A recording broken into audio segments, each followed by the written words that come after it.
Hi, everyone. Welcome. Hi, everyone. A very, very happy Constitution Day to you, first of all. I am your quiz master for the day. My name is Sheva Khan, and we will be starting very quickly. Please make sure that now the quiz is working for you. I have started the presentation from here, so now you'll be able to join in. So please give me a heads up that it's working for you. You can not just see the screen on the Zoom, but also it is working on the Mentimeter. Please give me a heads up that it's working for you guys. Okay, great. All right, Ayushman, Vaibhav, Nihit. So we have a lot of participants. We still a lot of are joining. So, but guys, please make sure everyone that you are not just seeing the screen on your Zoom account, but also the quiz is working for you. www.mentimeter.com. And if any one of you, I am sure that you already have joined through Zoom, so you have the link for Mentimeter as well. In case you don't have it, so just go to www.menti.com and you have to enter this code. I hope you can all see this code on the screen, 31539598. All right.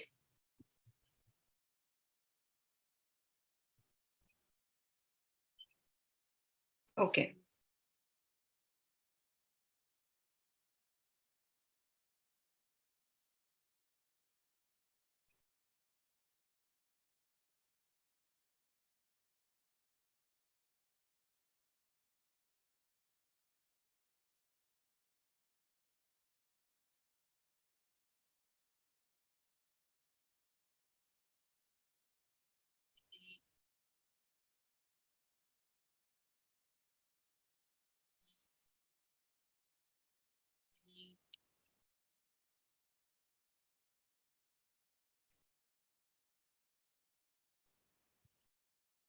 All right, everyone. Thank you so much. You can lower down your hands. So I have been confirmed that it's working for everyone. So that is a good news, and we will start in a minute. Till then, I will go through, make you go through the rules of the quiz. I hope that you have already gone through the same in the mail as well, but still, as my duty over here, I would like you to go through the rules as well. So everyone, let's see, let's move to the next slide. Yeah, so yeah, the rules are not enumerated here. We have it on the next slide. I'll show you that. Yes, everyone. So I will just start this. You already know this, but anyone who has joined us through YouTube Live also, please make sure that you are adhering to these rules and you're following whatever protocol has been mentioned over here, because only after that will you become eligible for being scored in the top leaders, okay, as the top scorers, all right? So the first rule, everyone, will be that the participants are required to join the Mentimeter and Zoom using the already shared Zoom link and passcode, which you guys already have, but specifically if anyone is watching through the Zoom, through YouTube Live, please go to the description box of this particular YouTube Live on the LawSikho channel. You will find both the links to the Zoom, joining meeting as well, and also to Mentimeter. So please make sure that you're clicking on both and that you are a participant at both the places.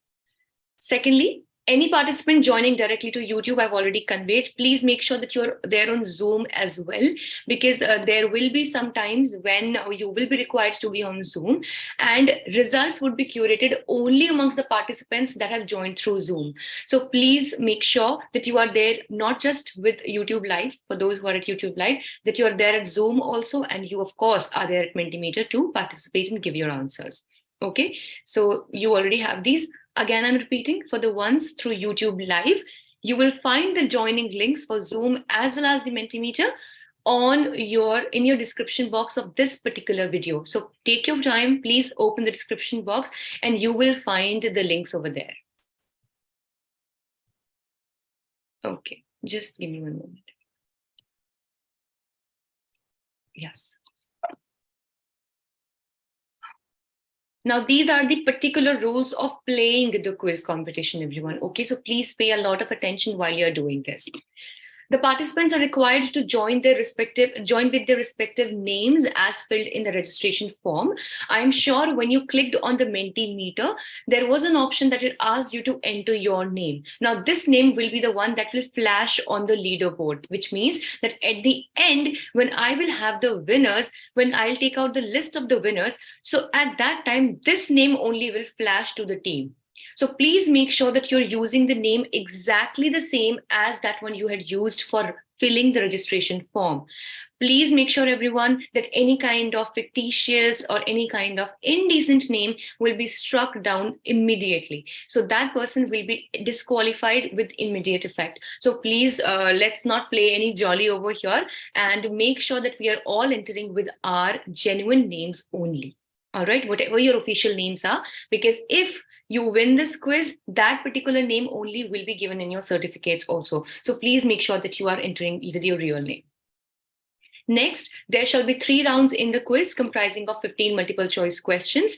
So round 1, round 2, round 3. Is there a confusion, Shashwat, or you're just raising hand otherwise? Participants, you can lower down your hands. In case now you have any issue joining, then please raise your hand. Okay, then my team will be there to help you. All right. So these rounds will be there. I will brief these rounds to you also, now as well. So the first round, everyone, will be called, the name of the round, I'll tell you then only, but I know, of course, many of you already know. So that will be a round based on the case laws. Now, the landmark case laws. Okay. So I'm hoping that you're all well prepared for that. The second round is a surprise round. I will not again tell you about it over here. We will look up to it whenever we reach there. And the final round is actually the, Anta bhala to sab bhala, what, all's well that ends well. That's, of course, the finale round. Okay, so these will be the 3 rounds. We will be moving into these rounds into continuity only. So please do not think that, we are going to stop and then you're going to rejoin or something. Please make sure that you are continued with your participation here. All right. Now, there would be limited time given to the answer to answer the questions, ranging from 30 seconds to 45 seconds. This will depend from question to question, at times round to round. But please remember that all the questions, there are multiple choice questions, and all are time-bound questions. So it's not like that it's going to stay on the screen for a very, very long time, or for forever, for that matter.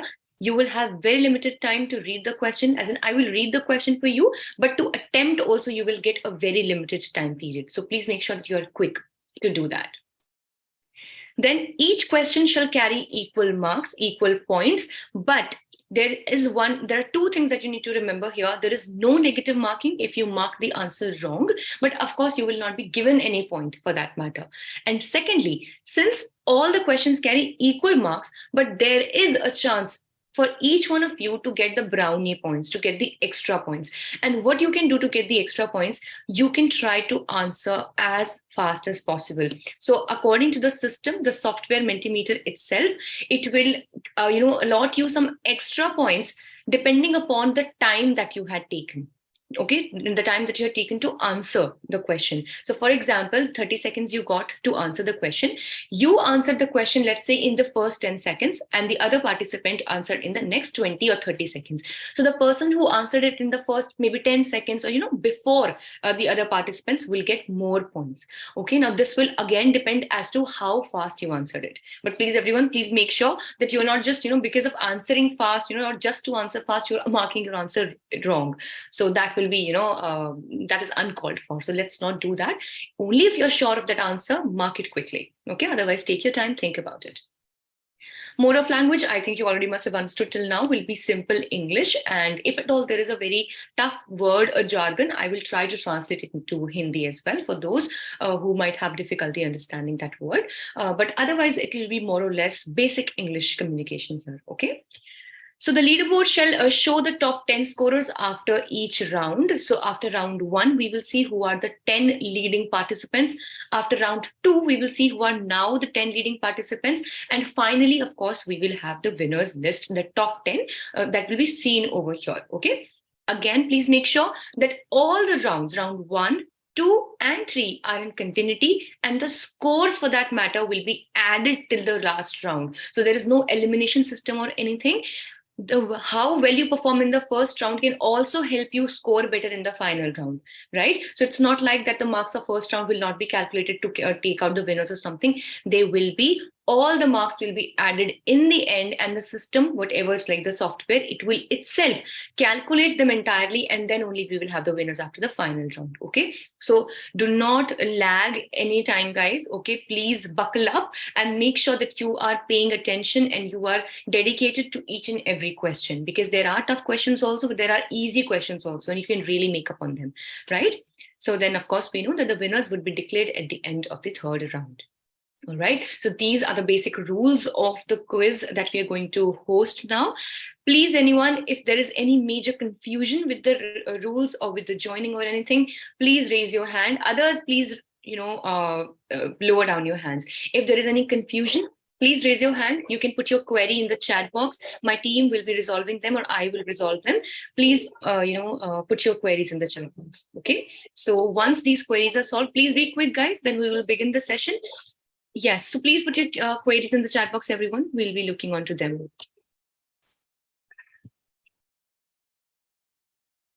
Neelam, I'm not able to access the chat. Could you please check it for me once?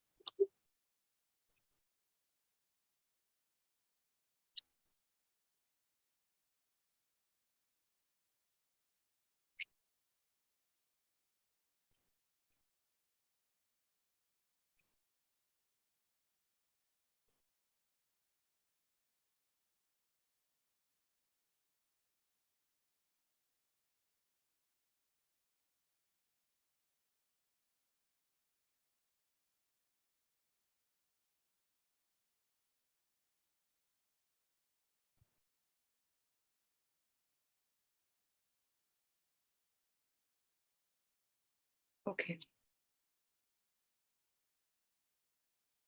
I don't know. There must be something. I'm not able to access the chat box. Could someone from the team maybe read out these queries to me, or you can just reply to them directly? That would work fine as well. All right. So, Neelam, could you do that for me? Could you please read out these queries? Yes, now I can see. Okay, there was, I don't know why was I not able to see. Yes, okay. Menti did not ask your name. Guys, for those to whom Menti did not ask your name, don't worry. When I will approach towards the first question, it will again ask you to enter your name. Okay, or maybe you can leave and rejoin. I will wait for a minute, but make sure, guys, that your name is there. At times, it happens with Mentimeter. So you can leave, not the Zoom meeting. You can go from the Mentimeter and then you can rejoin. Then it might ask your name. Okay, and let me know if it's working for you. Questions will be available on Mentimeter. Okay, Zoom is only basically sometimes for the screen sharing purpose. It becomes very, very easy, and I can interact with you in a better manner, guys. Okay, and as this chat feature also is not available on Menti, so this is also one of the reasons. All right, so questions you will get on Mentimeter only. So whichever device you are using the Mentimeter on, your questions will be there, and you will be marking your answers over there. And everyone, I'm requesting you also to please make sure that you're sitting at a place where you have decent internet connection, because there are a lot of participants, and there might be some lag at the in the coming stages. So I would like to warn you, everyone.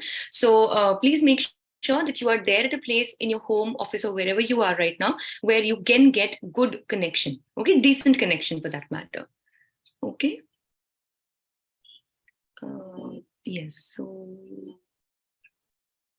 see, guys, see, everyone, do not get confused with the Mentimeter. There is nothing. It's just like joining a simple presentation.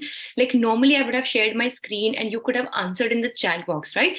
This is simply like a software wherein you will log in and the question will flash on your screen. The timer will flash on your screen, and all the 4 options will also come. And simply you can click on the option and your response will be recorded. Okay, do not worry. Just after 1 or 2 questions, you will get it very, very nicely. Do not worry about it. Okay. Yes. And again, for those who Mentimeter did not ask the name, you can please leave Mentimeter and rejoin. Then it'll ask you again. So I hope, Nithya, you also have understood Mentimeter. just stay on Zoom. You don't have to do anything on Zoom. All right. Mentimeter, like for example, I'm using my phone. So I will, click on this link. It will bring me to this presentation, which I was just sharing with you right now, the screen that you could see on my screen. But it will make you a participant in the presentation itself. Okay. Then the question will come, options will come, timer will also come, and you can actually click on this. It's just like taking an online mock. Okay. Nothing else. Right. Yes, you need to be on both the things. So please make sure that you're clicking on both the links. Neelam, please look up for this. There is this very, some very indecent participant that we had. Please check it out. Check that person out. Okay. Yeah. Yes. So the quiz will start automatically. Okay, Shreyansh. So this will work for you. Okay. See, Shraddha, the questions will be displayed to all the participants clearly, and at the same time. But then again, that's why I'm asking you guys to please sit at a place where you have decent internet connection. So sometimes because of internet issues, Neelam, please check out for the participants, okay? There are very indecent participants here. I hope you, whoever is doing this, you realize that this is actually a place where we need to maintain the decorum. And there are a lot of other, places where you can show your such talents for that matter. Okay. So please, anyone who is thinking of doing this, I am telling you to please not do it. And please to just be some civil humans. Yeah. Pardon, guys, for others. Yes. So that won't be the case. So you will get the question. You will get the time to answer as well. Okay. Don't worry about it. Yes. Okay, everyone. So I hope that now once I start the quiz again, actually, for the chat, I stopped the share. So now you will see it. Wait. Okay. Wait, guys.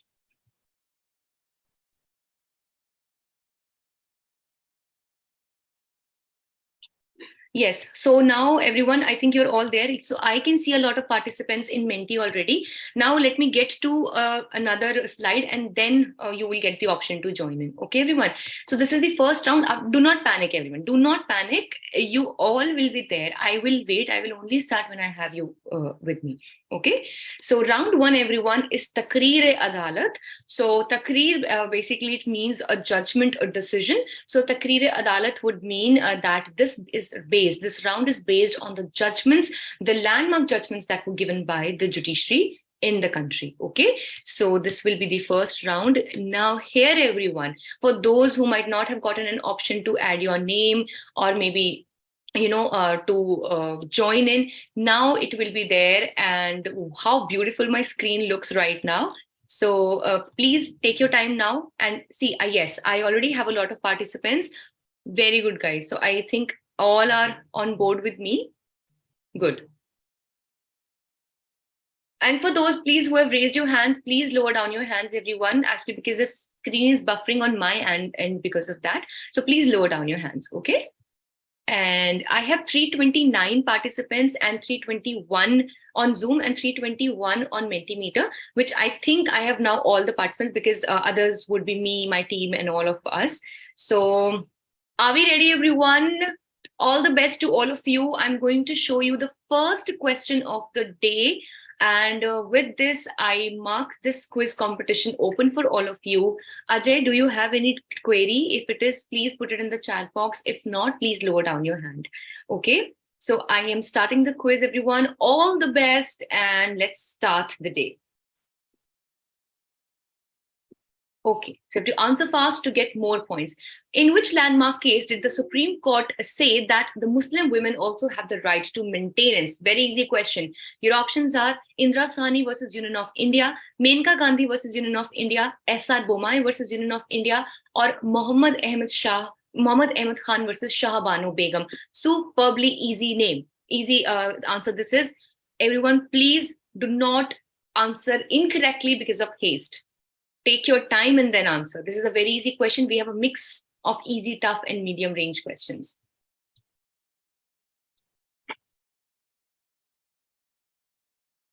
Yes.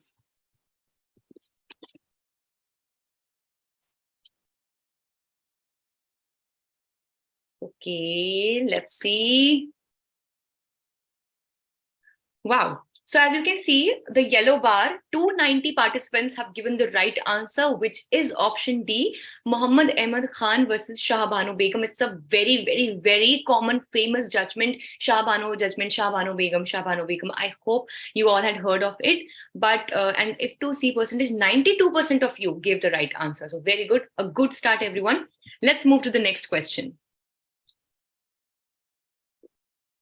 Question number 2. So yes, with this, the Mentimeter gives you time to come to the very same page on which all of us are there. So yes, I have all the participants ready. Okay, all the best, everyone. Oops, wait. Yes, let's see the question. Indra Sahni versus Union of India and others, the landmark case on reservation is also known as, your options are Mandal case, right to privacy case, Maratha reservation case, or none of the above. These are your easy share of questions, guys. So actually, just to boost you all, we have some tough questions coming as well. So be prepared for that too. Indra Sahni versus Union of India is also known as, this case is also known as.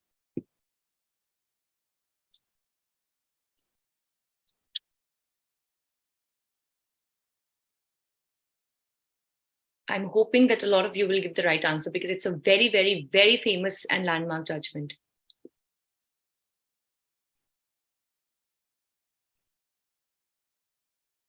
Okay. So I could see some confusion here. I think, you all were thinking, those who have given Maratha reservation as the answer. Maratha reservation is itself, it's actually into news now, also it is into news. But Indra Sahni judgment, the creamy layer, the 50% cap, remember the 50% cap on reservation, that was the Mandal case. And Indra Sahni versus Union of India is known as the Mandal case. Okay. Let's move to the next question. So guys, just remember what is going to be the end of today's quiz. The winners and all of you are going to learn so much. The winners are going to win cash prizes worth rupees 18,000, and you're going to have the discount coupons for our courses as well. So keep that in mind and then keep your enthusiasm high. All right. So the participants, you do not need to have your videos on. Okay, you can put down your videos. All right. Let's see the third question. Yes. In which of the following cases, Section 66A of the IT Act 2000 was struck down? Superbly easy question. Shreya Singhal versus Union of India, NAS Foundation versus NCT Delhi, Sneha Singhal versus State of Kerala, or Leelavati versus State of Maharashtra?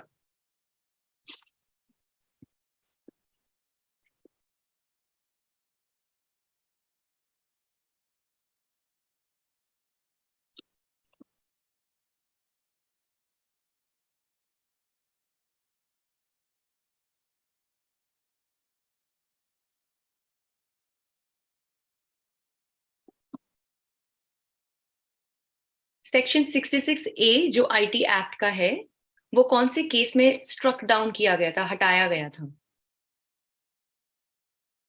Okay, it's Shreya Singhal versus Union of India, and I hope you can see that as we are moving forward, the number of participants giving the right answers, it's decreasing. So be careful, everyone. And would you like me to repeat the question in Hindi? मैं पूछ लेती हूँ. आप लोग चाहते हो कि मैं आपको options या question हिंदी में भी पढ़ के बताऊं? If that is so, please put it in the chat box, and Neelam, please convey it to me if that is the case. तो आप लोग chat box में please yes or no लिख के बता दीजिए. Yes, no वाले मत बताइए, खाली yes वाले. कुछ ज्यादा डिफिकल्टी हो रही है आपको समझने में क्वेश्चन को या कुछ, तो प्लीज आप मुझे बताएं. ठीक है. Okay. Alright. Alright.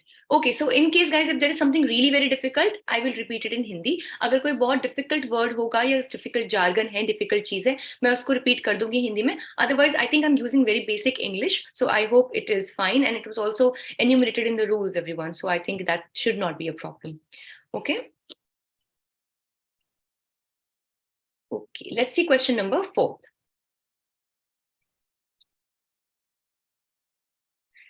dash laid down the basic structure doctrine. I don't think you even need options for this question. ADM Jabalpur versus Union of India, SB Subbarao versus State of Tamil Nadu, Janaki Das versus State of Union of India, or Kesavananda Bharati versus State of Kerala. Very, very easy question this is.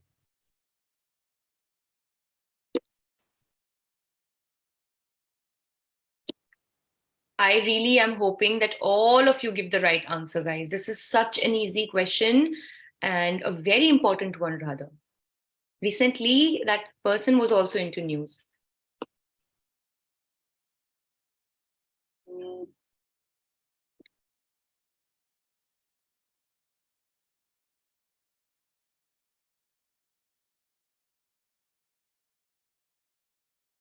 Okay.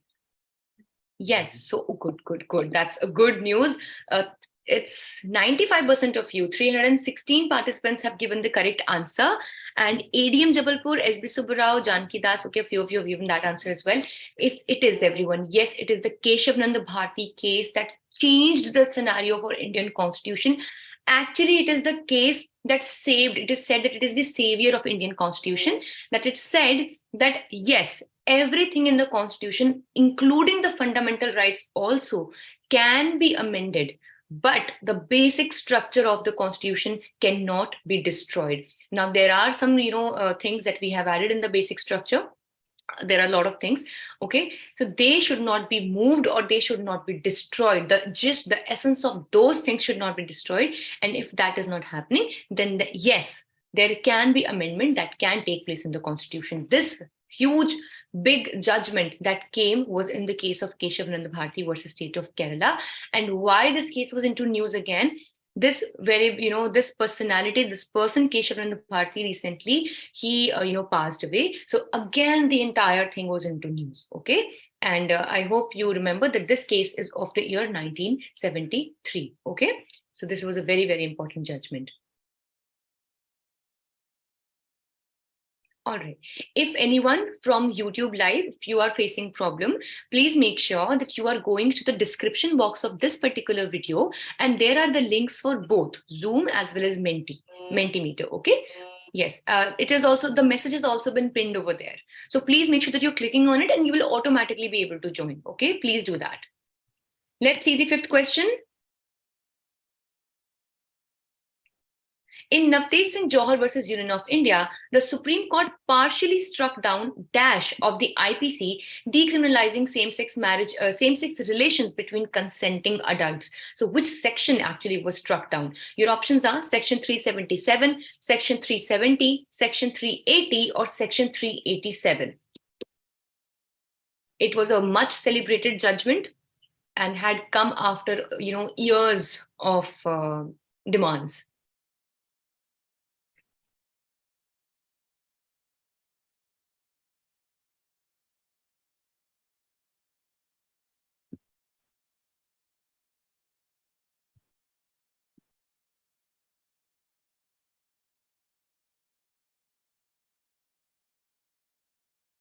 Very good.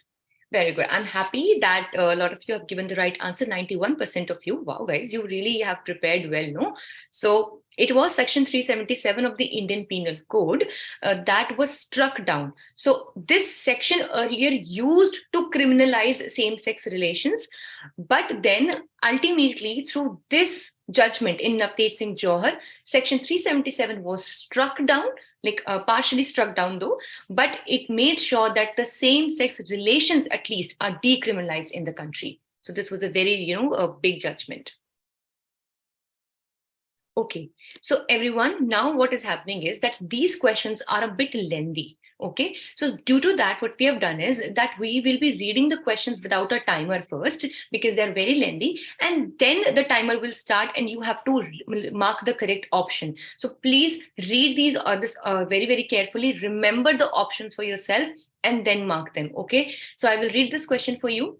Which of the following forms a part of the guidelines issued by the Supreme Court in the case of S.R. Bomai versus Union of India so as to prevent the misuse of Article 356? I will please repeat the question because this is the first one, the lengthy one. For your convenience, I'm repeating. I'm giving you the idea.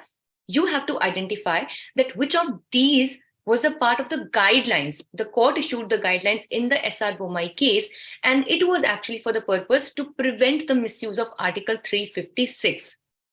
Now, please listen to the options very, very carefully.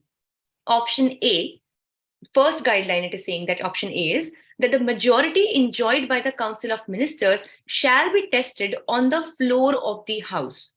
Option B, Article 356 is justified when there is a breakdown of administrative machinery. 3, that is option C, Centre should give a warning to the state and a time of 15 days to reply. Or option D says that all of these points were in the guidelines of the SR Bommai case. I'm giving you 5 extra seconds. Please look at it.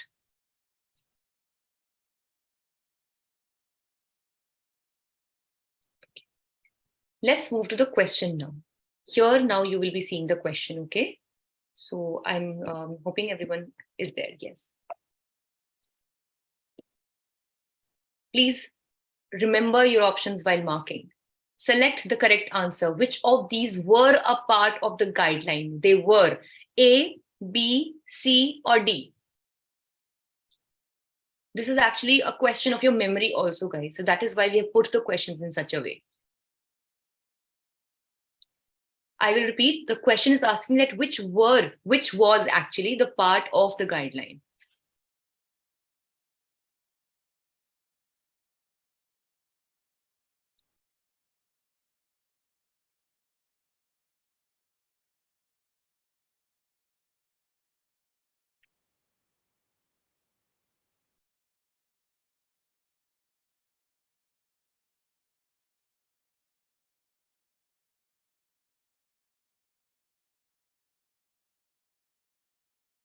See, this is the confusion. I will give you one thing why D was not the answer. As soon as the word administrative machinery, failure of administrative machinery comes, everyone, I hope you remember Article 356 is the president rule. It is not the failure of administrative machinery. It is the failure of constitutional machinery, everyone. So if there is a failure of constitutional machinery in the state, then president rule can be proclaimed. With that, option B, I remember, I think it was option B, or C, it could be struck down, and D, all of the above could not have been the answer. This is how you have to remember. Please look out for keywords, everyone, okay? And option A was that the confidence shall be tested on the floor, which is the case. It happens till date also. When present rule is proclaimed, or if governor sends a report of such, a turmoil going on in the state, so such confidence is often tested on the floor. On the floor, basically, it's like a confidence motion is started in the legislative assembly. And if the ruling party wins it, so it seems like, okay, everything is going fine. But if they lose the confidence motion, then definitely there is a case of emergency. Getting? So please make sure to catch the keywords, and then you will be able to answer these types of questions easily. Okay. Next, please look into this carefully. The major issue in Zee Telefilms versus Union of India was, A option says that whether a society registered under the Societies Registration Act 1898 is an agency or instrumentality of state or not. For whom it is asking? For the society registered under the SRA. B, whether the BCCI is a state under Article 12. C, both 1 and 2, or D, none of the above. Look out for yourself. I'm giving you 5 seconds. Let's move to the question. Question number 7, everyone. So I'm waiting for some seconds for all the participants to come. Yes, now we are here. All the best. Select your answer. What was the issue in the Zee Telefilms case? A, B, C, or D? I hope you remember. These options were smaller, so I hope you remember. I told you that the difficulty level is going to increase, right?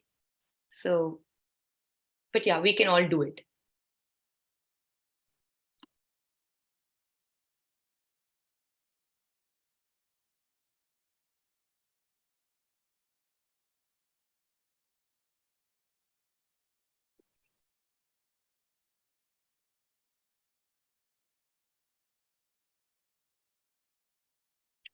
Let's see.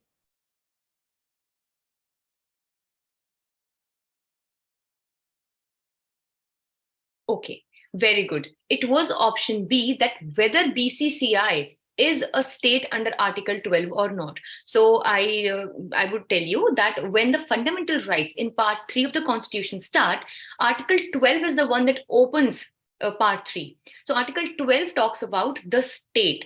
And then there were some tests which are laid down for understanding whether something under the definition of Article 12 is a straight state or is an instrumentality of state or not.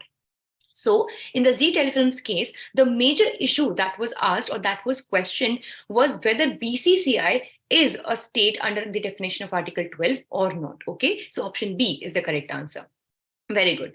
So it's okay. I get it, guys. Landmark judgments, these are a bit, difficult questions. So no problem. You will have a lot of other options to make up for this score as well. Okay. Let's read the next one. As per the judgment of the Apex Court in the Shreya Singhal versus Union of India, when does reasonable restrictions enshrined in Article 19, Clause 2 kick in to curtail freedom of speech? Getting? So when can they come into action? The reasonable restrictions under Article 19, Clause 2. Firstly, when the speech reaches the level of advocacy. Secondly, when the speech reaches the level of incitement. Thirdly, C option, when the objectionable speech is discussed, or option D, reasonable restrictions can kick in either of the situations depending upon the discretion of public authorities. Please look into this. Take your time. It's a very detailed question, so look into it carefully.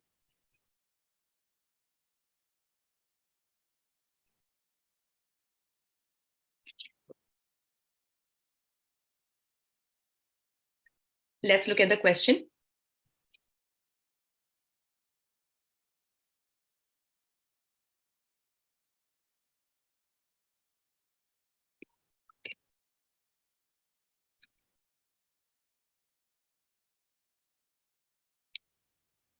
Select the answer. So you have to tell that what actually can bring into action 19 clause 2 according to the Shreya Singhal case.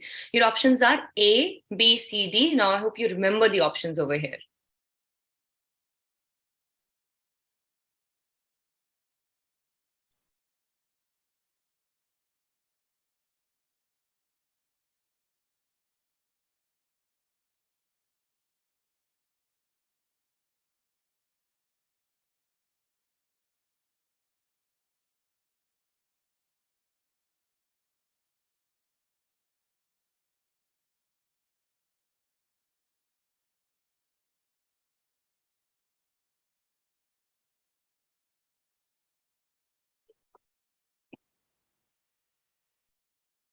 Okay, very good. So it was option B. Okay, incitement. I think it was incitement over here. Yes. So this all of the above, because it cannot be just left out on the discretion of the public authority. Okay, because there can be different interpretations for different people, and many a times it can be politicized as well. All right. So that is why D option will not be the right answer. Okay. So please remember that public authorities cannot be left to the discretion. Okay. Next question, everyone. Let's look up to it. This is a very typical question. Okay, so please look into it.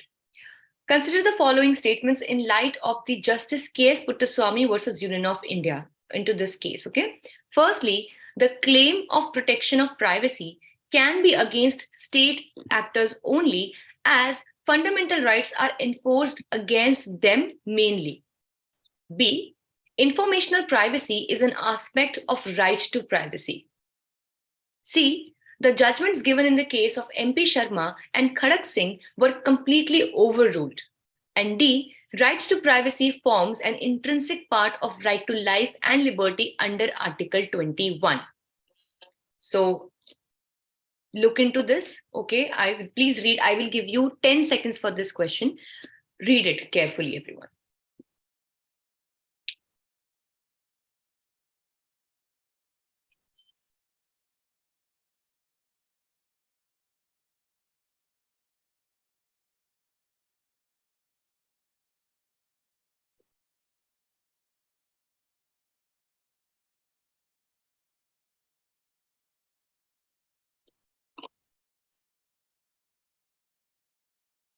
Okay. Let's see the question.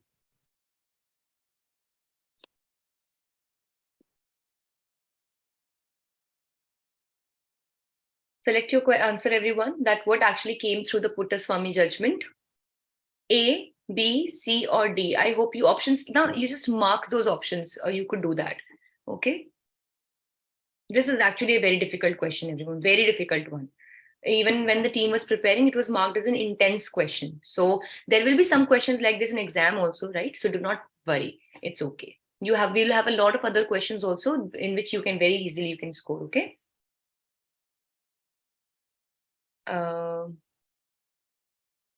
Participants, those who have raised your hands, please, if you have any query, please put it down in the chat box, okay?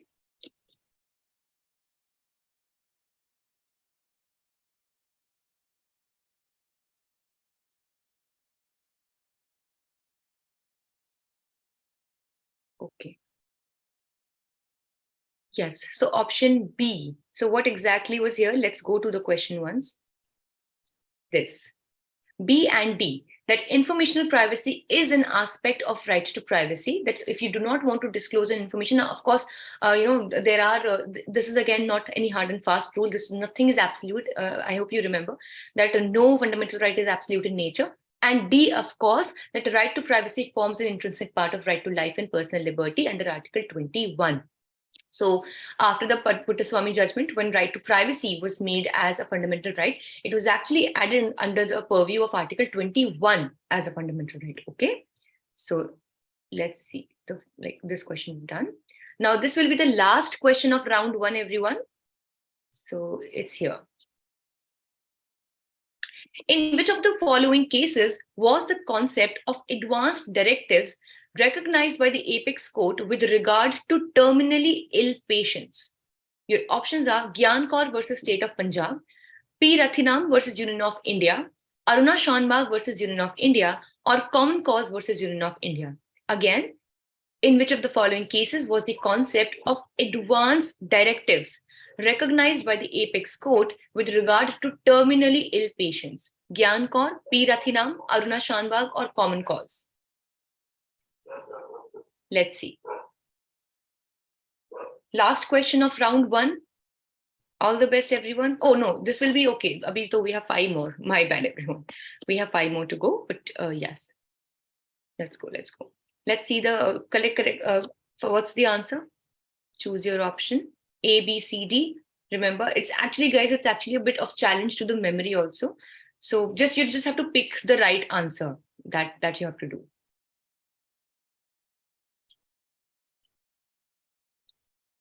Gyan Kaur, Rathinam, or last was you just remember, guys, okay? I have a lot to see here.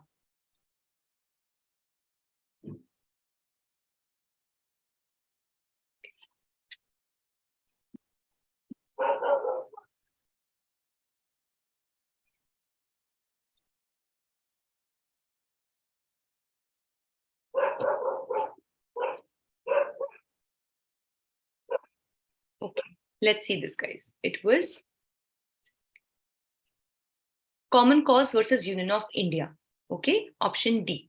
Gyan Kaur, Rathinam, Aruna Shanbag, or Common Cause. And for those who only have one device, a lot of you will be having only one device. So just log into Zoom, let it run in the background.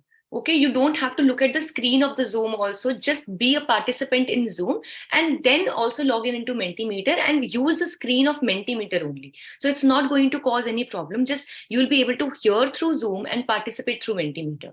Okay, there is no problem going on over there. So you don't have to be present as such in Zoom. Just be a participant here so that we have a record and we can interact when it's needed. All right.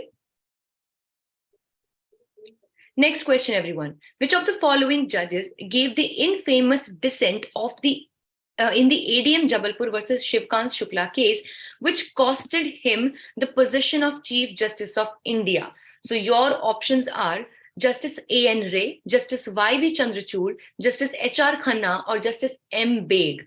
So please, if you want, you can take a screenshot, or maybe you can just, note down or remember these options. Who gave a dissenting judgment in ADM Jabalpur case? Again, I'm reading Justice A.N. Ray, Y.V. Chandrachud, Justice H.R. Khanna, or M. Beg. Okay. Let's see the question.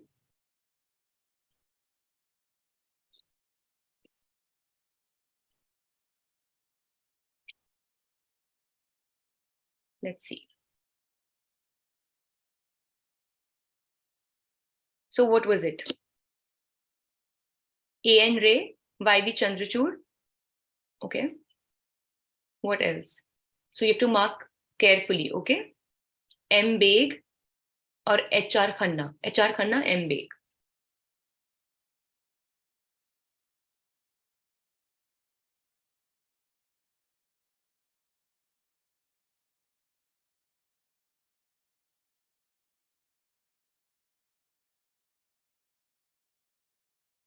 Okay.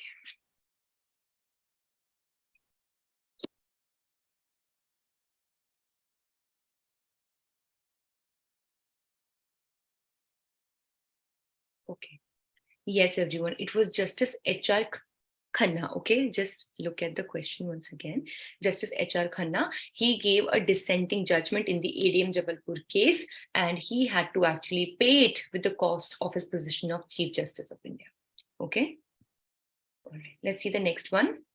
Which of the following cases paved the way for compensation jurisdiction of basically the compensatory jurisdiction of the Supreme Court by being the first of its kind decision? Compensatory jurisdiction of the Supreme Court. Your options are Rudul Shah versus State of Bihar, Chiranjit Lal Chaudhary versus Union of India, Kesavananda Madhav Menon versus State of Bombay, or P. Rathinam versus Union of India. All right. So just look out for these options: Rudul Shah, Chiranjit Lal Chaudhary, Keshav Madhava Menon, or P. Rathinam.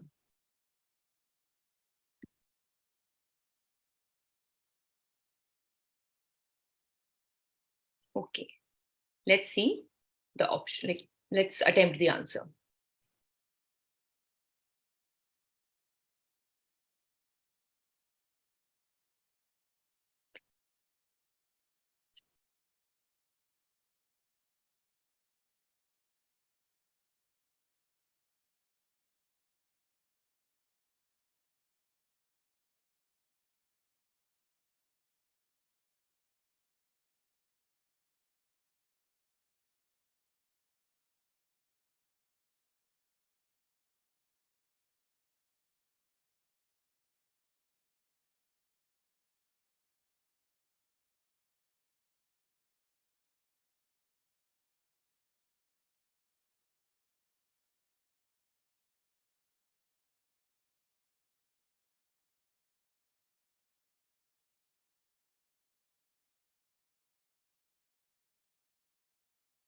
Yes, it was option A here. Rudul Shah versus State of Bihar. It's a very like a landmark judgment for that matter. So the way for compensatory jurisdiction, I'm happy. A lot of you actually have given the right answer. So it was Rudul Shah versus State of Bihar, and the case was of 1983.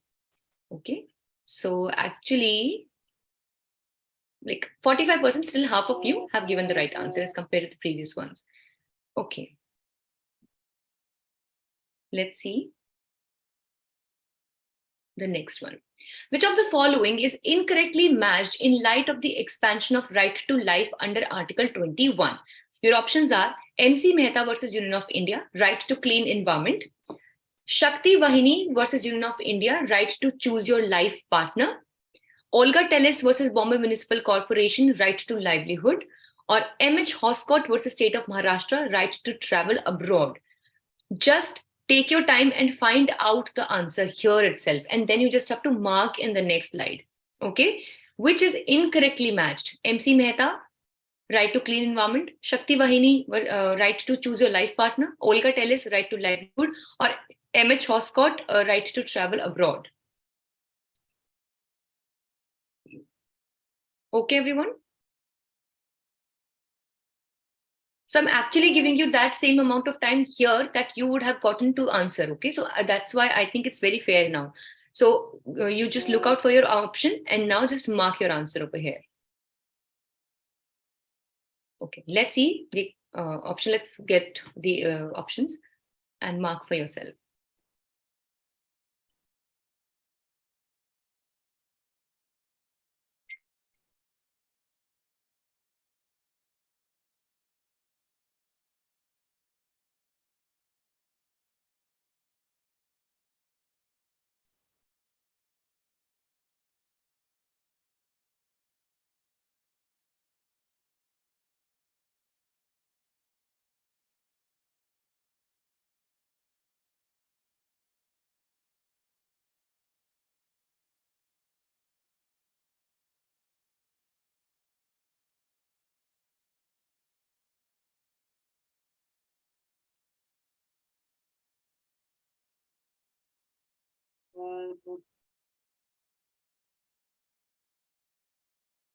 Very good, guys. Very good.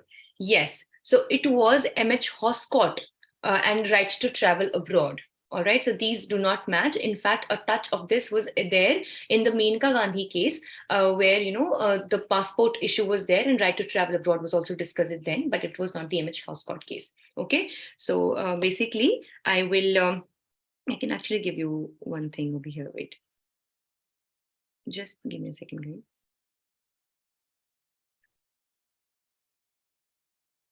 Yes.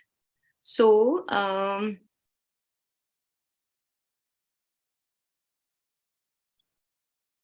yes, everyone. So I will read out the explanation for your convenience. It was actually in the M.H. Hoscott case that first time it was the free legal aid was actually brought forward. So it was the first case where the rights to free legal aid was discussed and concluded that it is important to make the poor people aware of their constitutional and statutory rights. So M.H. Hoscott was exactly that. All right. So others, okay. Next, in which of the following judgments were DPSPs, that are the Directive Principles of State Policy, made subordinate to fundamental rights? This is a very easy question, I would say. It is a very common thing also. It's many times quoted too. So in which cases or which judgments, in which of it, DPSPs were made subordinate to the fundamental rights? As in, first we will be considering fundamental rights and then the DPSPs. Your options are Minerva Mills versus Union of India, Golaknath versus State of Punjab, State of Madras versus Champakam Durai Rajan, or all of the above. Okay, please look out for your answer. Remember your option: Minerva Mills, Golaknath, State of Madras versus Champakam Durai Rajan, or all of the above. DPSPs were made subordinate to the fundamental rights. Ready, everyone? Let's see let's mark the answer.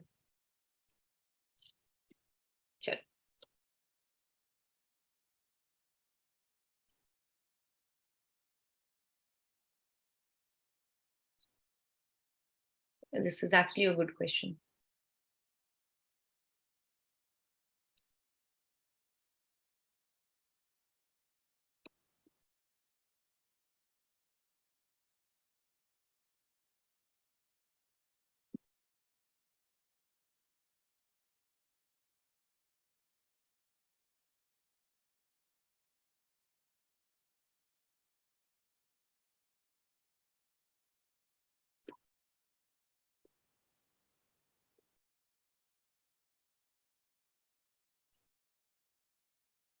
Be careful while answering, okay?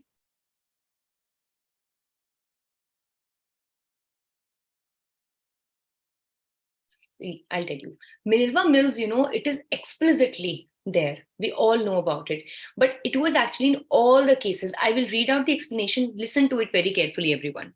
So Minerva Mills, Union of versus Union of India, 1980. What happened in that case was that the 42nd constitutional amendment was declared unconstitutional, which widened the scope of DPSPs over fundamental rights. So it declared it that part of it was declared unconstitutional, and so it actually brought above the fundamental rights. I think you all know that because you've marked for it. Right now, in the Golaknath case, it was said that the fundamental rights cannot be amended for implementation of DPSPs because fundamental rights are sacrosanct in nature. So just because you have to implement the DPSP, fundamental rights, see, this actually, you're not considering, you don't have to consider that, fundamental rights, there was absolute or clear judgment as to of that it should be subordinate or it should not be subordinate.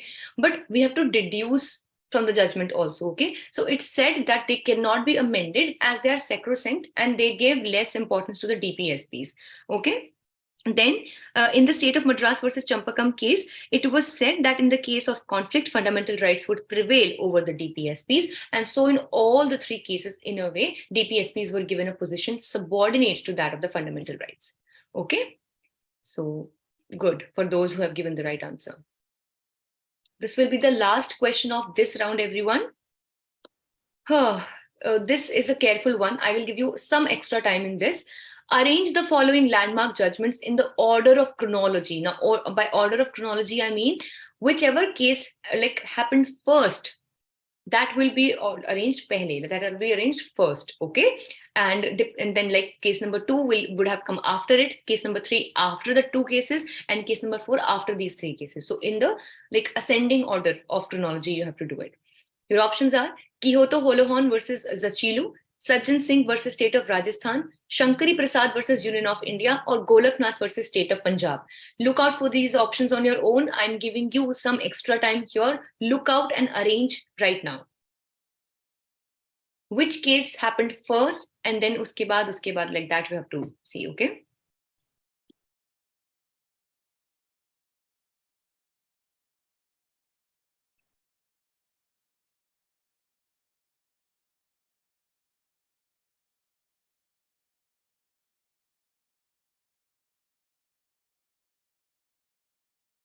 Ready, guys? Are we ready? Let's move to the options. Let's mark the options.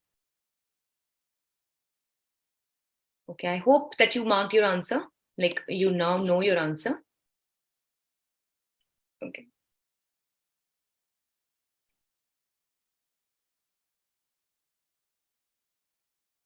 Yes. So please carefully remember your option and mark it.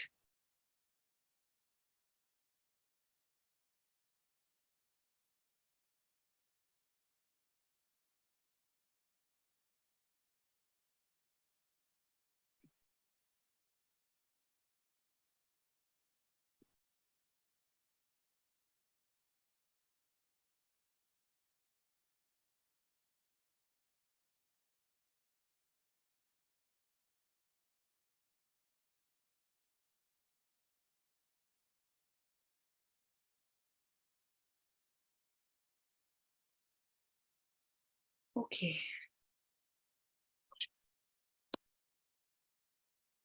Yes. So option B, everyone, is the correct answer. That is 3241. By 3241, it will be Shankari Prasad case, then Sajjan Singh case, Golaknath case, and then Quixote Holohan case. Quixote Holohan was in 1993 itself. Okay. So very good. A lot of you have actually given the right answer. So with this, we are at the end of the first round. Let's see who are leading the quiz right now.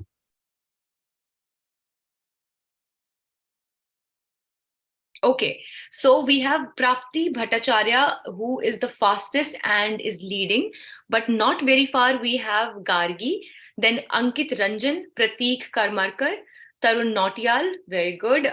Then we have Vikram Aditya, Mansi Tyagi, Ayush Gupta, Siddhant Dalvi, and Shivani Sharma. So congratulations, all of you. These are the students, these are the participants who are right now the top 10. This can of course change depending upon the scores of the next round, but right now we have Prapti Bhattacharya leading the quiz and all others over here as the top 10 contestants. Very good. So let's see the second round. Second round, everyone, as we had mentioned, was a surprise round. So this is actually called as the sins of cinema. So basically what is going to happen is that you are going to see some posters, some memes, or some, movie scenes on your screen. You have to find out, maybe there could be an error in that scene depending upon the question, okay? But basically what will happen is that the question will be based on the situation of that particular movie, that particular scene. So I hope that you also are a bit of Bollywood lovers over here, because the question this round is going to be a legal Bollywood round. So all the legal questions, all the questions will be asked from the movies that we all might have seen. Some I had not seen, so I hope that still you can answer, because the questions are still independent sometimes, of the very scene, but you can answer even if you have not watched the movie. So let's go. Let's start with the round. Please remember, this round has only 10 questions. Since this was a surprise round, so it has only 10 questions, but these questions can actually add a lot to your score. So be very careful while you're answering this, okay? Let's move. First scene.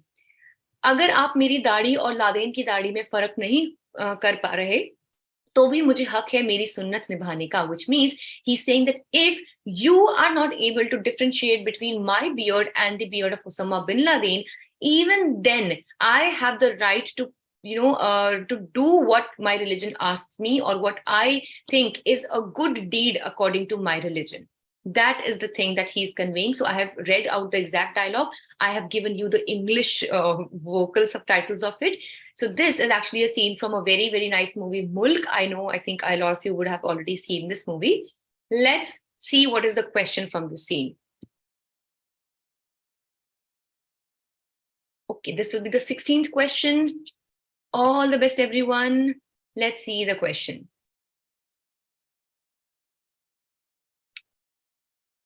Which right under right to religion has been used by the character in this scene? So if he says this, which right is he actually exercising under the right of religion? Your options are freedom of conscience, right to profess, right to practice, right to propagate. A bit tricky question, please consider. Try to recall the dialogue.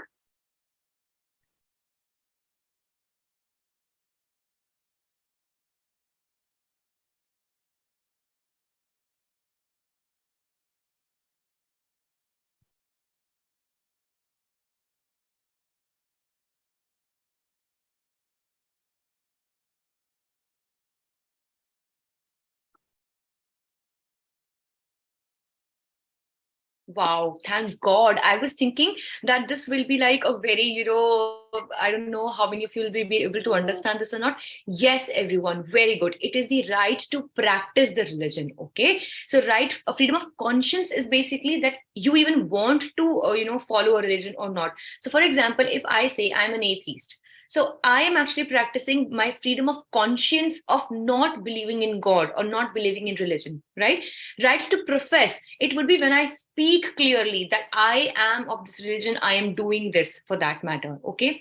Right to propagate is, for example, you must have seen in the early times and even now, the Christian missionaries used to come and they used to, tell people about the good things that they are there in their religion. All of us, we talk about the religion, or there are missionaries, there are, groups for that matter. So they are propagating, they're bringing it forward, and they're trying people also to adopt their religion. That is propagating.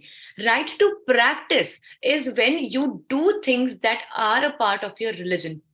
A very easy way of remembering this can be, everyone, that when hijab, the Karnataka High Court judgment and everything is so much into news, the hijab case that we have been discussing so much also, it was declared that wearing a hijab is not an essential religious practice. So I hope there the word practice, you understand, was used for a purpose, right? So it was something that your religion says that it is a good deed that you should do. And this is how, if you are following a religion, you want to practice it, so you can do this. Similarly, having a long beard is, like, for the men in Islam, is considered as a good deed. So that is how, if you're doing it, you are practicing your religion. Got it? So this scene is actually bringing forward his right to practice the religion that he's following.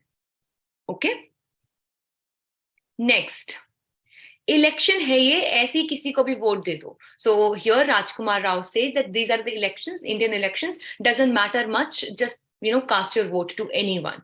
This is a scene from a very nice movie, Newton, though some people did not really connect to it much. But yes, it raised a very important question about the electoral politics in the country, voting rights, and also, that how much are the people in India really affected with the kind of decisions that they make. Okay, so this is about voting. Let's see the question.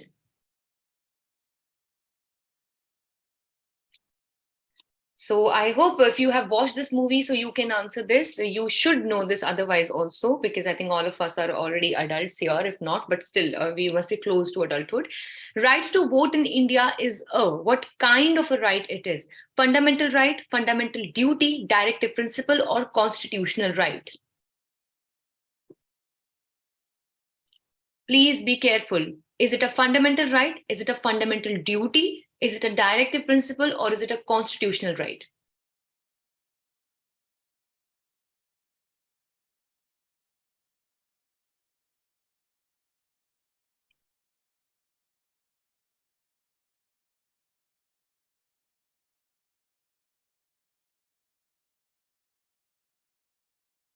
Just think about these options and then choose, okay?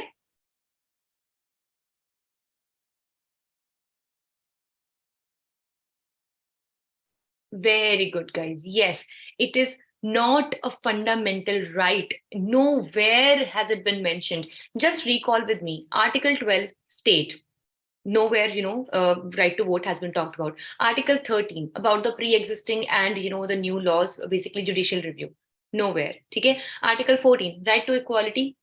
Right to vote is not there. Article 15, Article 16 for the reservation and for the jobs and employment and everything. Okay. Article 17, abolition of untouchability. Article 18 for the abolition of titles. Article 19, freedom, right to freedom. Okay.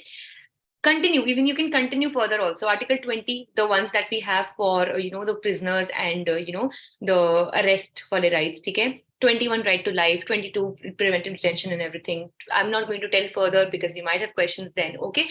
Just remember, there is nowhere right to vote given as a fundamental right. Fundamental duty, Article 51A, nowhere has it been said that it is a duty, though it was contested. It is still contested that it should be made as a fundamental duty, because many a times people refrain from voting. They do not even consider to take the pain and go cast their vote. But it is still, as of now, not a fundamental duty. Okay, directive principle, no, it is not. Remember the directive principles one.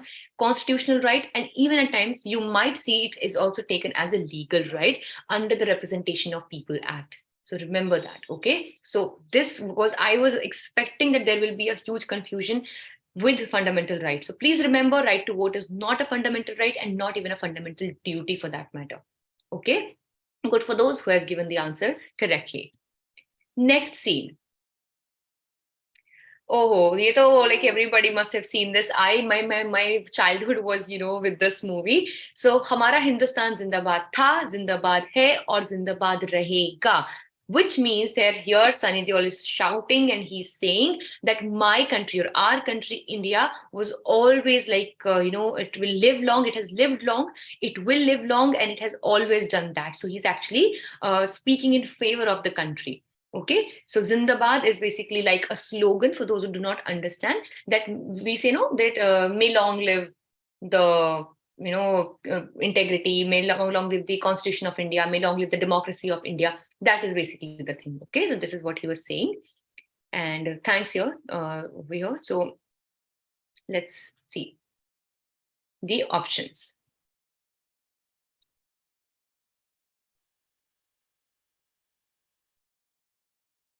To uphold and protect the sovereignty, unity, and integrity of India is a. Your options are DPSP, that is a directive principle of state policy under Article 51, is a fundamental duty under Article 51AC, is a fundamental duty under Article 51AB, or is a fundamental right under Article 21. So actually, there are two things that you have to consider for this question. To uphold and protect the sovereignty, unity, and integrity of India. What is it? Which Sunny Deol was doing in this scene in the movie?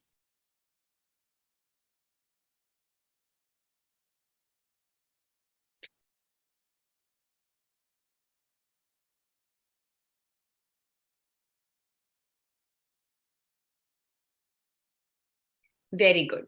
It is Article 51AC, which is a fundamental duty. okay, to uphold, to protect the sovereignty, unity, and integrity of India, uphold and protect, okay. So though in this scene, of course, Sunny Deol is fulfilling his fundamental duty, but when he takes out the hand pumps of Pakistan, so he's definitely ruining their public property. So that should not be the case, everyone. Okay, let's just uphold our own things and save our public property, okay. So just kidding here. So it was Article 51A, Clause C. 51A, please remember everyone that it is the part 4, that we have. Part 4A that we have is for fundamental duties. It was added later on. We have 11 fundamental duties as of now. Okay, one of them is 51AC, which is to uphold and protect the sovereignty, unity, and integrity of India. Okay. Next movie scene. Let's see what do we have next. Wow, what a movie. अरे right to livelihood का कोई इज्जत ही नहीं है. So he says that what is going on? There is no respect or value given to rights to livelihood. So in this scene, I hope you have seen this movie. We have Kadir Khan as Seth K.K. Singhania. This hotel building that you can see in the background is his hotel. And this is Govinda, who has opened a dhaba, a restaurant in front of, this hotel. So you remember that he had brought actually a bulldozer to break down his dhaba, but ultimately his hotel only got ruined. Okay, so that's how the question comes up. Let's see. Let's see what is the question from this situation. Okay.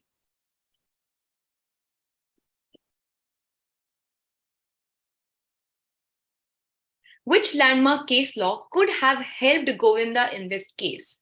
Very easy, this question is. Minerva Mills, K.A. Abbas, Olga Tellis, or none of the above?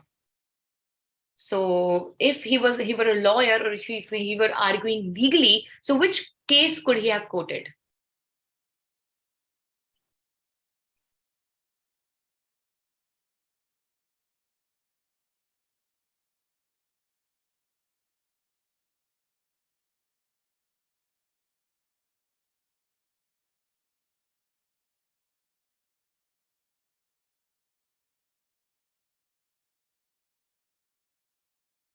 I think you all can answer. This is a very easy question.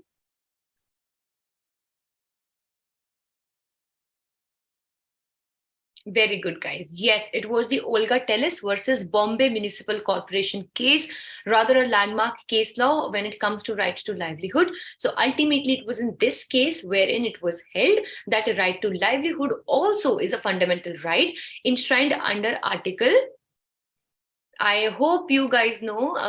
Anyway, I'll tell you. It's Article 21 of the Indian Constitution. So it was the Olga Tellis versus Bombay Municipal Corporation case. Okay, good. Let's see the next movie scene. Oh, हाँ, shootout के orders मैंने ही दिए थे. So in this case, in this particular scene, K.K. Menon is saying that yes, it was me who had given the shootout orders.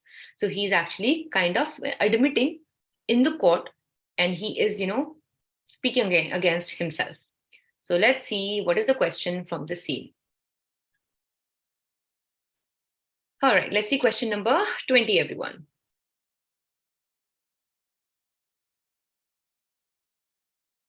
Which fundamental right could be used in this situation? So if he has said this now, what could he use to save himself? Which fundamental right could be used? Your options are right to free legal aid, right to be heard, right to have a legal representative, or right against self-incrimination. I think just see the options carefully, understand their meaning, and then attempt it.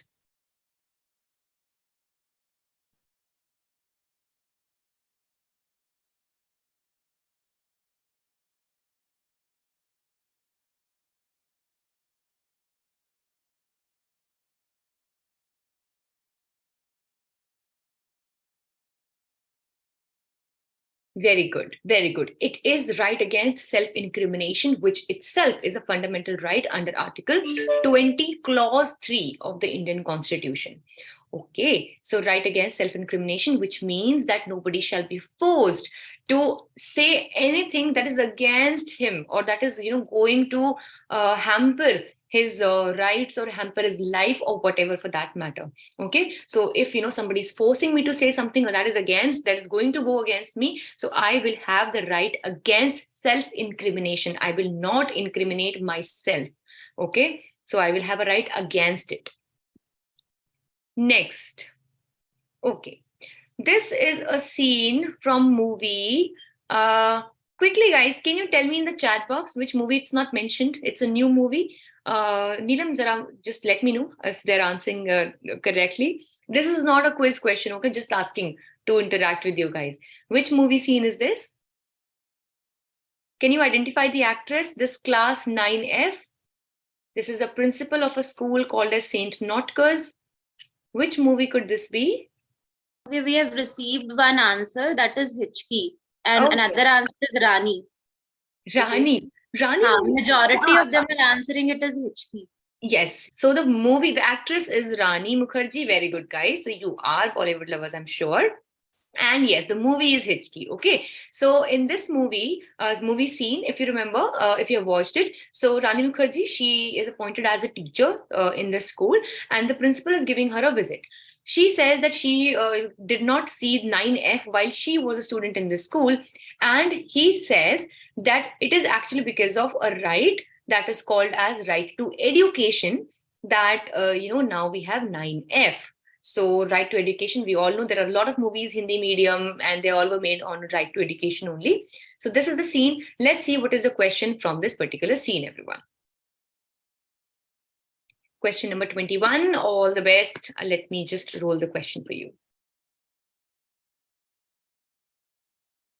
Okay, right to education under Article 21A change the subject matter of which DPSP? It's a tough question. I know it's a tough question. Your options are Article 43, Article 45, Article 46, or Article 47. So when right to education was made a fundamental right under Article 21A, so the language of which DPSP was changed because of it. So which means that earlier it was a DPSP and then it became a fundamental right under Article 21A. So which DPSP was it? That's basically the question.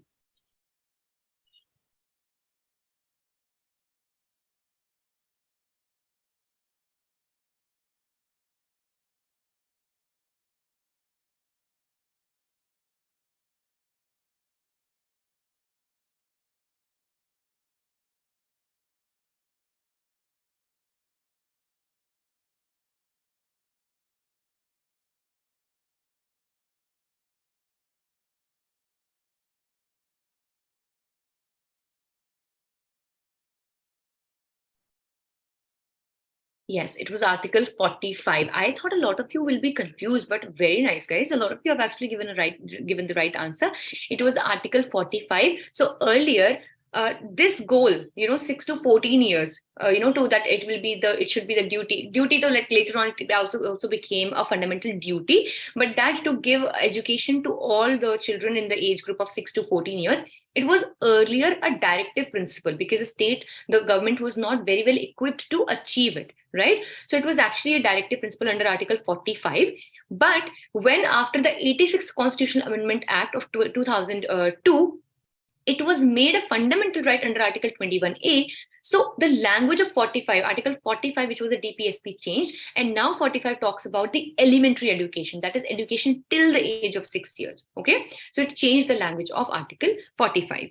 Got it? And for your, actually, I had noted down one thing. Just give me one thing.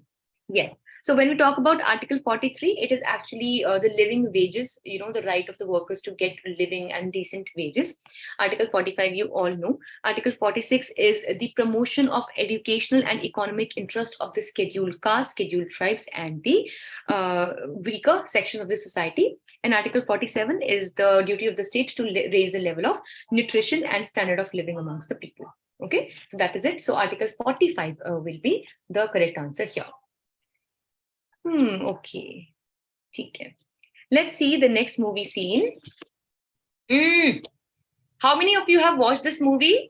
Give me a hands up because I'm not able to see the chat because I don't know, I'm sharing the screen or what. Just give me a hands up how many of you have seen this movie. Teen Guna Lagan, agar main accent mein bolu to. So, okay. I'm expecting a lot of hands. Come on, guys, quickly tell me. This movie to like used to be the golden movie of our times. Okay. Good. Keep on raising hands. I'm seeing all your hands here.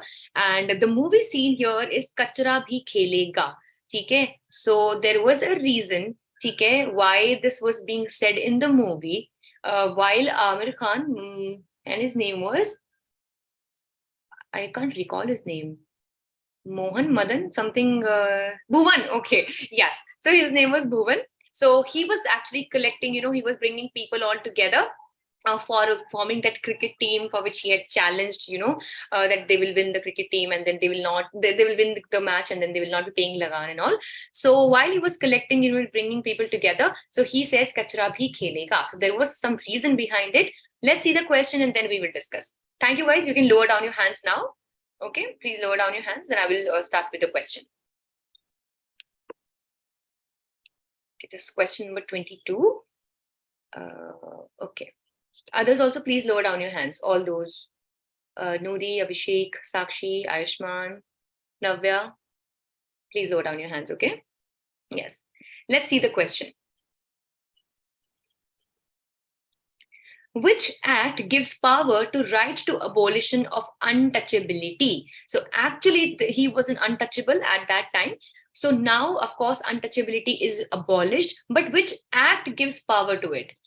Representation of People Act, Untouchability Offences Act 1955, Protection of Civil Rights Act 1955, or this right functions independently. So what do you think?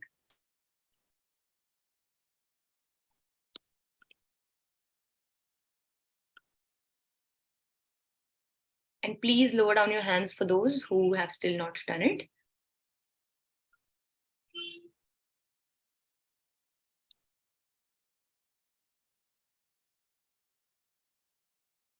Let's see. I was really expecting a lot of confusion to happen between option B and C actually. So I will just tell you one thing. Representation of People Act is actually, guys, it is more of for the political liberty, for the the political rights. Okay. When we talk about Untouchability Offences Act 1955, yes, originally it was this act. But later in the very same year, it was renamed as Protection of Civil Rights Act. And so currently, this act is functional. Okay, so please remember this. And this is not an independent fundamental right. It needs this act to, to be properly implemented. Okay, so this is basically, you can understand it like Article 17, abolition of untouchability, is there in the letter. But the spirit, is there in this particular act. The adherence will come through this act. Okay, so please remember, it was the Untouchability Offences Act 1955, but in the very same year, it was renamed as Protection of Civil Rights Act 1955. And Debarjita, if you have any doubt, please put it in the chat box. Okay. Let's see the next. I think that would be the last or the second last. This is the second last movie scene, everyone. So which movie scene is this? Can anyone tell me? Chat box mein. Neelam, please convey what they are answering. Okay. And this is actually like, I was very petrified when I watched this movie. I was like, oh my God, this is such a dark, scary movie. So how many of you know which movie? We have received answer Ganga Jal. Yes. I know a lot of you must have watched this movie, no? So it was like a peak time of Ajay Devgan, and these kinds of movies were coming a lot then, right? So yes, this is a scene from the movie Ganga Jal. And you can see here, okay, what they're doing. They are they're in a prison. He's also a police officer, but he's not wearing the uniform. But other you can see in uniform. Here is one prisoner. Here is another. Here is one more. Okay, and then he brings this, what he calls as the Ganga Jal, but basically this is the acid which he brings from his car. Okay, so let's see what is the question through this screen, through this scene. Question number 23rd, everyone. So I'm waiting for all the participants to join. Okay. Yes, good. Let's see the question. Which of the following cases relate to custodial death in India? Your options are D.K. Basu versus State of West Bengal, Husainara Khatun versus Home Secretary State of Bihar, Anokhi Lal versus State of Madhya Pradesh, or all of the above.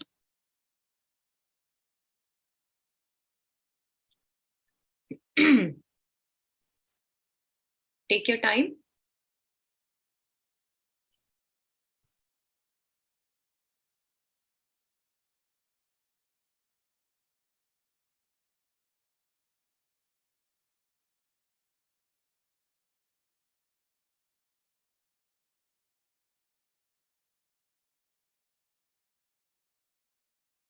Let's see.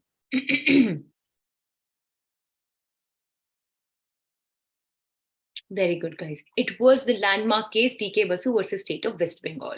Okay, so remember, it was related to the custodial death. There are a lot of cases related to the rights of prisoners also. Sheila Barse is one of those cases, and Neerabati Behra is for the victim compensation, actually. But this DK Basu was there for the custodial death in India. Very, very essential case for that matter. Okay.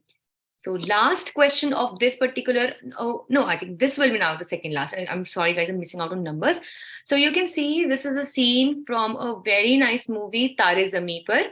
So this was a scene when Amir Khan decides that he will go to the Shield Safari's home to talk to his parents. So while going back, he sees that there was little kid who was, washing the, cleaning the table, and, of course, involving child labor, you can see. So he calls him and he asks, he offers him tea and biscuits.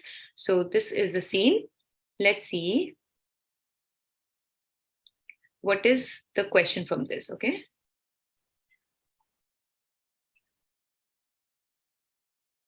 Which right works for the prohibition of employment of children or child labor? So prohibition on the employment of children or child labor. Your options are Article 21, 23, 24 or 23. I'm sorry, guys. There should have been, okay, this is some kind of a glitch, I guess. Okay. Guys, please take this Article 23 as another Article 30 maybe. Okay, let's consider this last option as Article 30. Please, listen carefully, everyone. Last option, please consider it as Article 30. Article 21, 23, 24, 30. Take it like that, okay? Answer it that way.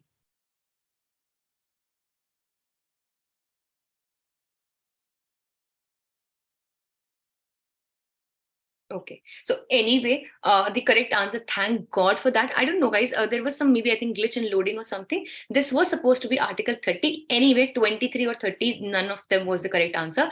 Article 24 is the correct answer. So Article 21, right to life and personal liberty. Article 23 is the right against exploitation, okay, human trafficking and everything. Article 24 is the prohibition of employment of children in hazardous industries, factories, etc. Basically, that works for child labor as well. Okay, so very good. Article 24 is the correct answer.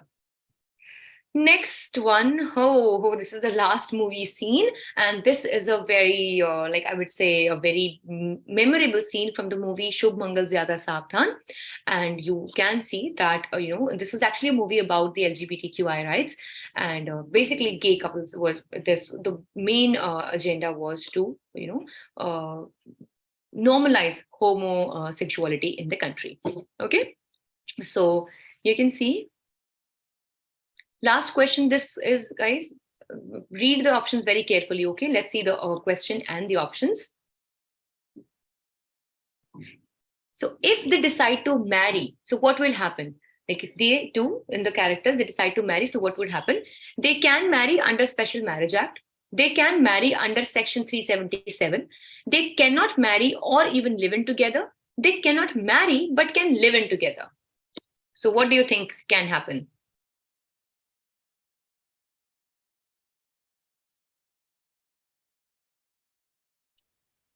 Careful. Actually, one previous question can help you in this. The Navteej Singh Johar case can help you attempt this question.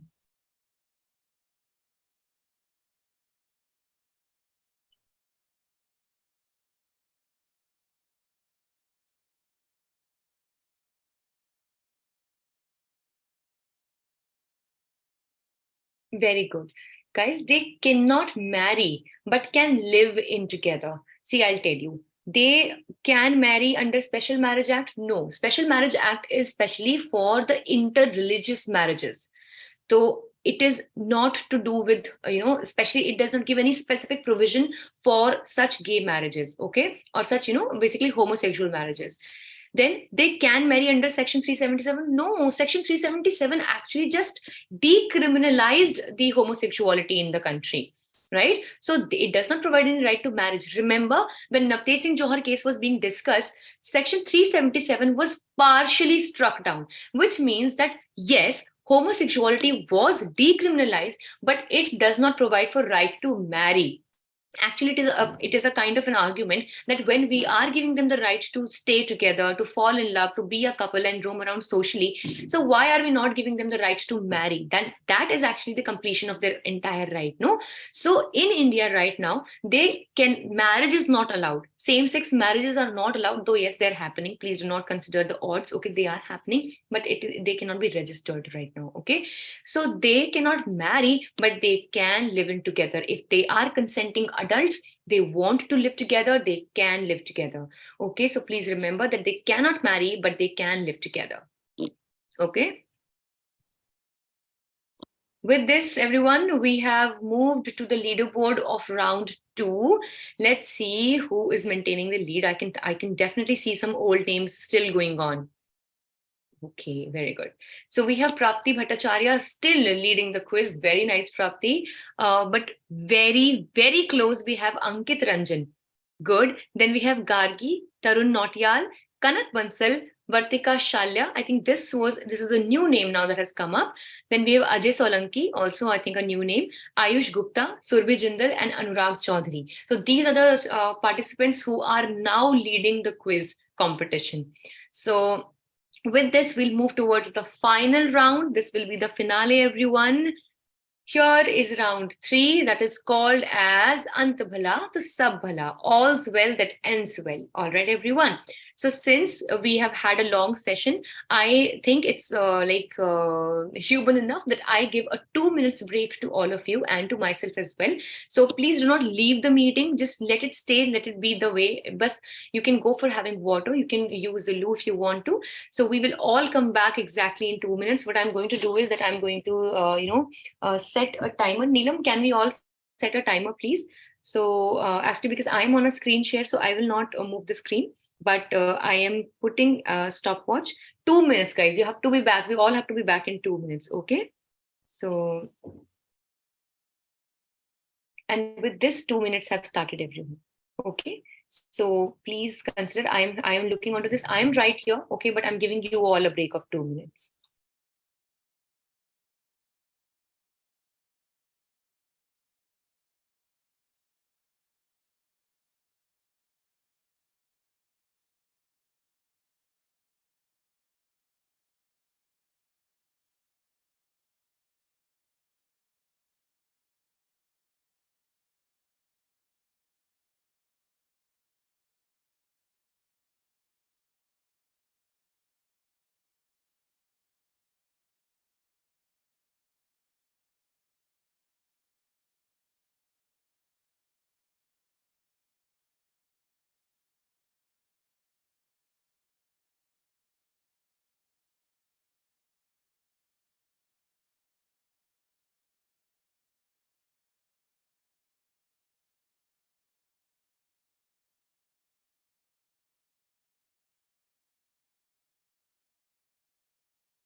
Okay. 30 seconds are left. So I am back.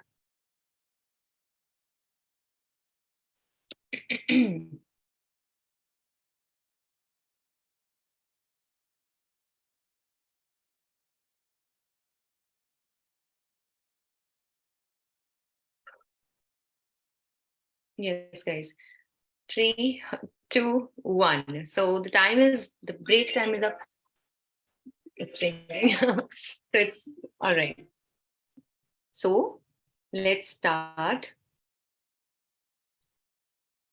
So I think we have everyone. I'm going to start round 3. That is the final round. So this is going to have general constitution based questions. Some are current affairs questions as well. So please be careful, everyone. This is going to be the last round. This is going to finally decide that who is going to win the quiz. Let's see. So I will see that all the participants are there, and then I will look forward for the question.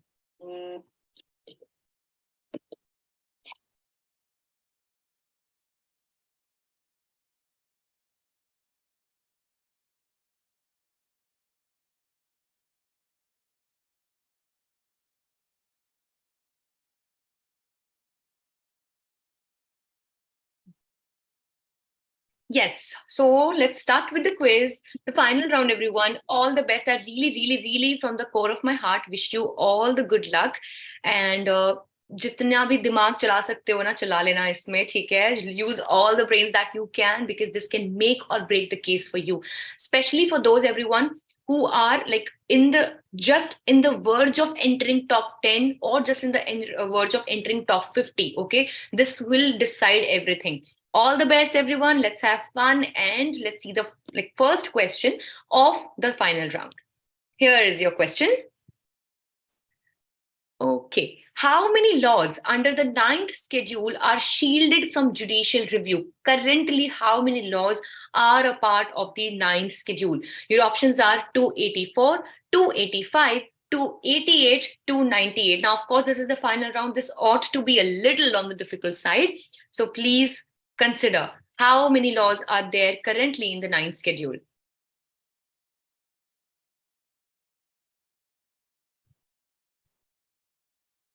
And guys, one thing I would just like to say, please do not try to Google it, because there are some questions that are short, but still we have provided 45 seconds time so that all the participants can join in.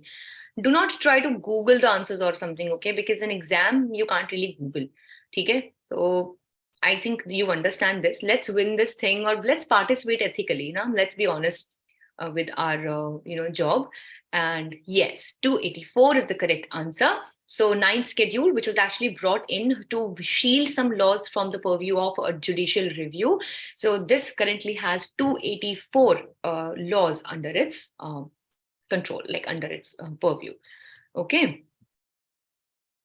Let's see the next question. This round also has 15 questions. Okay, everyone. So please be careful. Chalo. Who among the following served as the youngest Chief Justice of India? Your options are Justice Muhammad Hidayatullah, Justice Y.V. Chandrachud, Justice R.F. Nariman, or Justice D.Y. Chandrachud.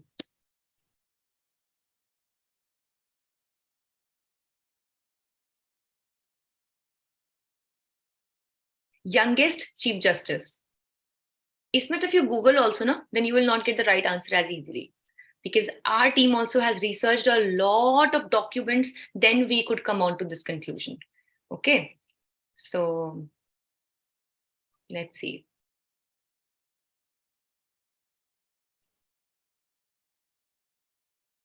Yes, Imran, if you have a query, please put it in the chat box. Okay.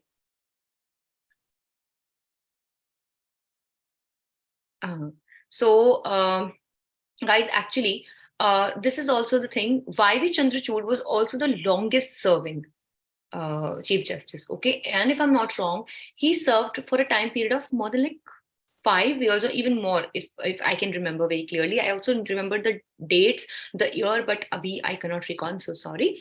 And Justice D.Y. Chandrachud, who is the son of Justice Y.V. Chandrachud, can anyone tell me, and just answer, guys, this is just, for interaction purpose, I'm not going to point you or score you for this. Justice D.Y. Chandrachud, who is he now? Which position has he taken now? Neelam, please tell me what they're answering. Okay, so the answer is Chief Justice of India. All of them are answering Chief Justice of India, CJI. Very good.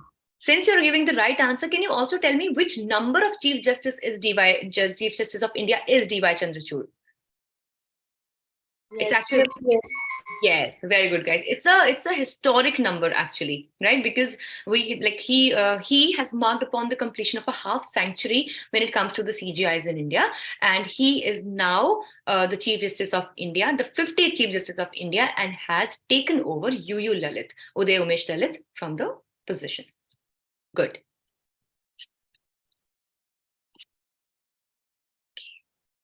Let's see the next question. Question number 28. Okay, let's see the question. Again, Imran, if you have a query, please put it in the chat box, else you can lower down your hand. Which of the following cases introduced the collegium system for appointment of judges of the Honorable Supreme Court of India? Your options are S.P. Gupta versus Union of India, Skaura, which is basically, I think I'm not going to tell you the full form right now, versus Union of India, or Kesavananda Bharati versus Union of India, or Kihota Holohan versus Zachilu.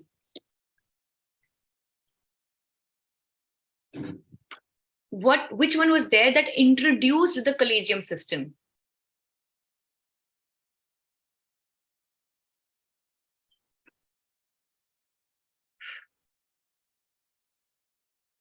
They're also commonly known as the first judge's case, second judge's case, like that.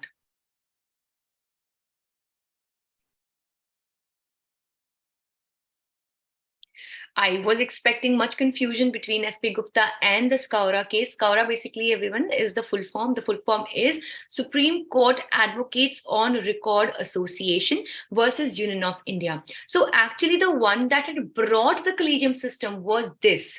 The Supreme Court Advocate on Record Association versus Union of India case. S.P. Gupta case also is there a part of this, entire journey.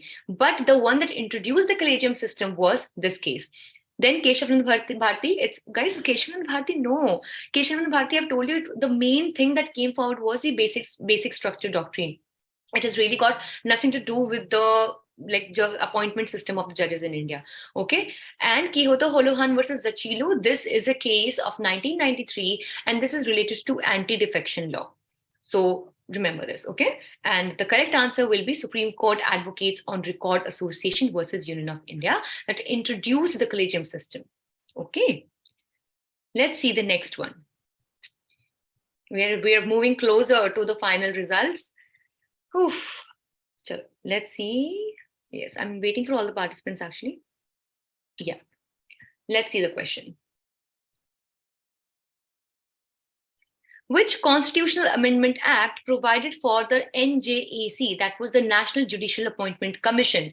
Your options are 99th Constitutional Amendment Act, 98th, 101st, or 44th. So I'll tell you what NJAC was. It's not even is, it actually was. So, but which Amendment Act had brought this?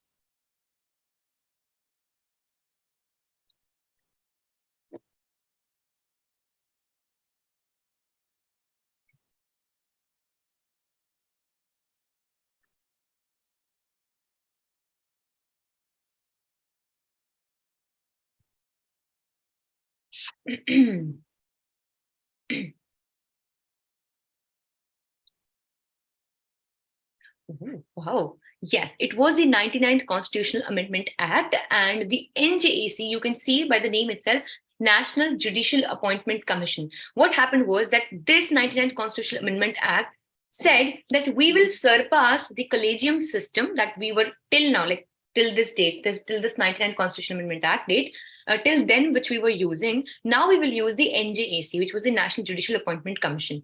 There was, like, I'll not go into detail, but basically it brought about a new group of people, a new constitution as in a new members were there. So even the member of legislature had also become a part of the appointment committee. So this definitely was considered as a question upon the independence of the judiciary. That is sine qua non. We say this, right? It is something that we cannot really compromise upon. So independence of the judiciary was being hampered because of this. And so it was struck down. Please remember, we do not use the NJAC as of now. We never used it. And it was brought down through judicial review. And it was said that it is a question, it is not going to work since it is going against the independence of the Indian judicial system. And so we went back to the collegium system. Remember that, okay? So NJAC was brought but never used, okay? All right. Let's see question number 30. Okay. Which state has decided to implement the PISA Act, which aims to extend the provisions of Part 9 of the Constitution to the scheduled areas? For this, you need to understand what is Part 9 and what is the PISA Act, okay? Your options are Gujarat, Jharkhand, Madhya Pradesh, Chhattisgarh. This is a current affairs based question. So which state recently has decided that it will implement this act to give better footing to Part 9 of the Constitution? Do not confuse it with Schedule 9. I am talking about Part 9 of the Constitution. Okay?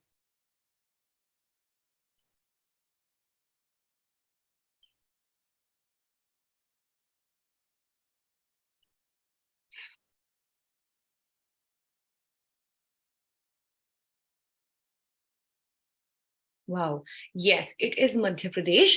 And the act is PISA, and the full form of PISA is Panchayati Raj Extension to Scheduled Areas Act. Okay. And Part 9 of the Constitution is about this. And please do not confuse, as I said, it is not Schedule 9, which we were discussing earlier. So this is the Panchayati Raj. And Madhya Pradesh has decided that it will implement this act to, further the advances or further the benefits of Panchayati Raj institutions to the scheduled areas of Madhya Pradesh. Really sorry, guys, I'm just feeling a glitch in my human body. So this is the state is Madhya Pradesh, and Madhya Pradesh actually has a huge tribal population also. So I think Bhil tribe is there, so these all are very famous tribes of Madhya Pradesh. So Madhya Pradesh hosts a very high tribal population. So of course, scheduled areas and tribal areas, they are different, but there is a big share of scheduled areas in Madhya Pradesh also. And with this, they are going to benefit with the systematic movement of the government benefits through the Panchayati Raj extension to this area. All right. Let's move to the next question. Okay. Yes, so all the participants are there. Let's move.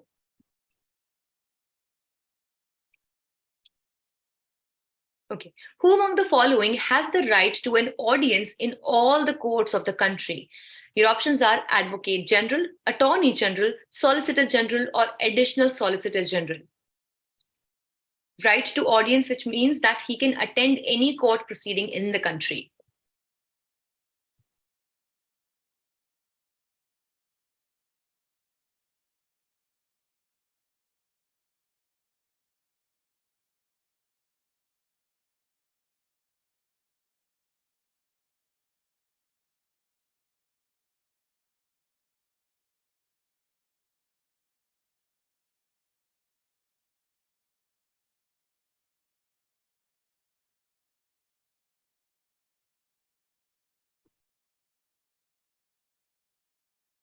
Yes, Attorney General.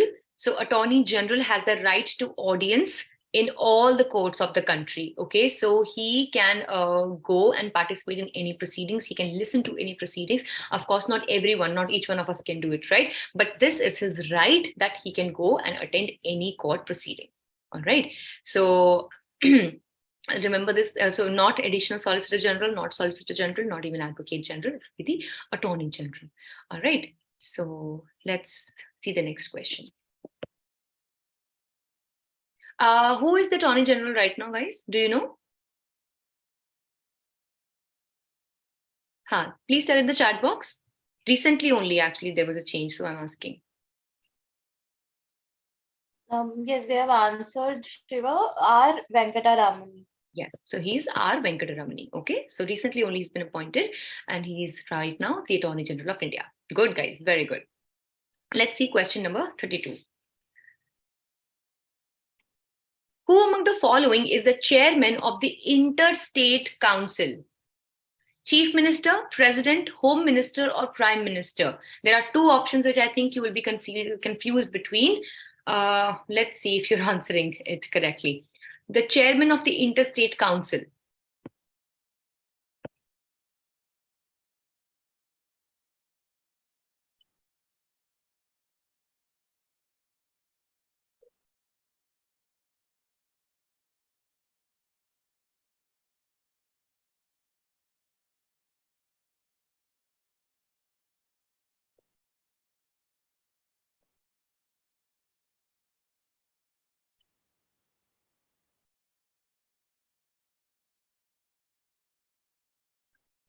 Okay, great. Very good. Yes, it is the Prime Minister. All right. So the interstate councils are made by the president, but the chairman is the Prime Minister. For those who marked Home Minister, I think it was actually the one thing that I was expecting over here. Home Minister, everyone, is the chairman of the zonal councils. So remember that there are two different things: interstate councils and the zonal councils. Interstate councils basically are for better, communication and better coordination amongst the states and even the center and states for that matter. So interstate council is for that purpose. Zonal councils are, they are for maintaining the entire movement, maintaining all the coherence in the zones that we have: north, south, east, west, central, and northeastern as well. Northeastern zone. Okay. So that is the chairman of the zonal council is the Home Minister, but the chairman of the interstate council is the Prime Minister. Okay, so good for those who have given the right answer. All right.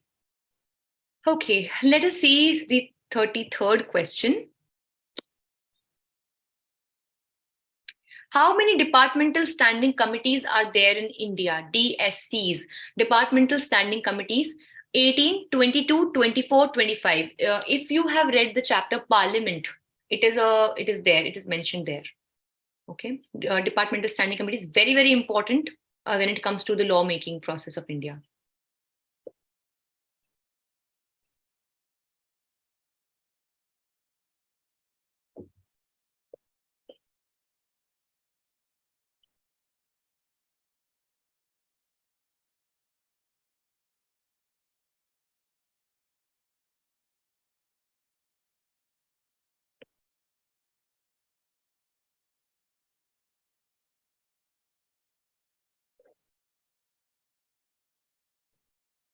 Very nice, guys. Yes. So 24 is the correct answer. So there are 24 departmental standing committees in India. These committees, basically, I'll tell you, they solve the purpose of lawmaking. Like, for example, we have the lawmakers, we have the MPs in the parliament that will be making the laws. But departmental standing committees, they are the ones that are important for the functioning of the parliament in itself as well. Okay. So every departmental standing committee has 31 members, and 21 are from Lok Sabha and 10 are from Rajya Sabha. 21 from Lok Sabha are nominated by the Speaker of Lok Sabha, and the 10 from Rajya Sabha are nominated by the chairman of Rajya Sabha. Okay, and their term exceeds not more than 1 year. Right. So these are the departmental standing committees, 24, and each one of them has 31 members. 21, 10, 21 Lok Sabha, 10 Rajya Sabha. Of course, we have more members in Lok Sabha, no? So more representation will be there from Lok Sabha and 10 from Rajya Sabha. Got it? Okay. Let's move to the next one. Question 34.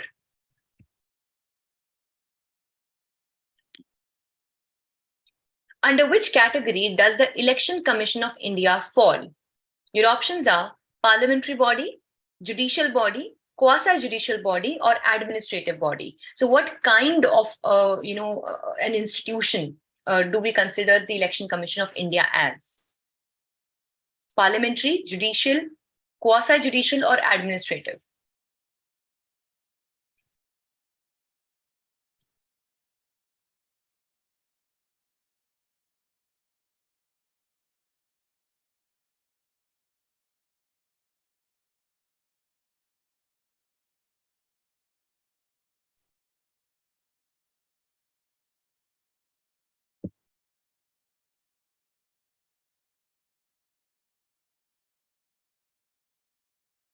No, guys, it's not an administrative body. It is a quasi-judicial body. See, judicial body, it cannot be. Judicial body are the courts. Okay? Parliamentary body, it's not a part of the parliament. See, if it were the parliamentary body, how could it regulate the elections to the parliament? Getting? You see, you can't be judging your own cause, right? So it's not a parliamentary body. It is not a judicial body. It is a quasi-judicial body, which means that it has various functions. But amongst its functions, there are some functions which give the Election Commission the power of that, like of a court. For example, it can, if a party is scandalous, so it can actually take decisions upon the qualification of that party, upon the qualification, so that ways. Okay, so it is a quasi-judicial body. Please remember that. Okay. Let's see question number 35.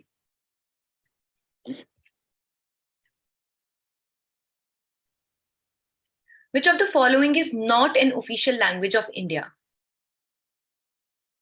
Your options are, okay, guys, please, I would request all of you not to attempt this question. Not to attempt this question, please. Okay? Because we had changed it, but the system does not show the changed options. Please do not attempt this question. Okay? So let this question be. Please let this question be. I'll tell you why. Okay? Please do not attempt this question.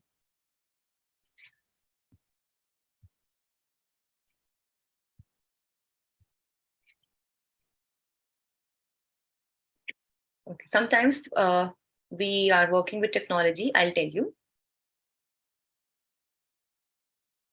I'll tell you guys. English also is not an official language, and Tulu also still is not an official language. So actually we had removed Tulu and put one of the languages that was an official language. So for us, the correct answer was English, that it is not an official language. But somehow now as I'm running the quiz, I can see that the system did not change this. So apologies for that, everyone. But since none of you attempted it, so it would not make any difference to the score as such. Okay. So did you? Oh my God, guys, you took the answer. I asked you not to attempt the question. Yeah, guys, I'd asked you not to attempt this question. So Tulu also is not an official language, everyone. So why did you take this question, guys? It's actually something beyond our control also. We had removed this option, but it did not get changed now when I'm conducting it. Anyway, this is the chance of fate then. It's okay. Let's move to the next question. No problem then. Okay. Okay. See, I asked you not to attempt it. You shouldn't have, but it's okay now. There are a lot of other questions left, 36, 37, 38, and then 40, a lot of questions now. Let's see. Let's move forward. Okay. The territory of which of the following high courts extends to Puducherry? Very interesting question, guys. Madras High Court, Kerala High Court, Bombay High Court, or Odisha High Court? Since Puducherry is a union territory, so the High Court over there, which High Court actually exercises its territorial jurisdiction to Puducherry? Madras, Kerala, Bombay, or Odisha?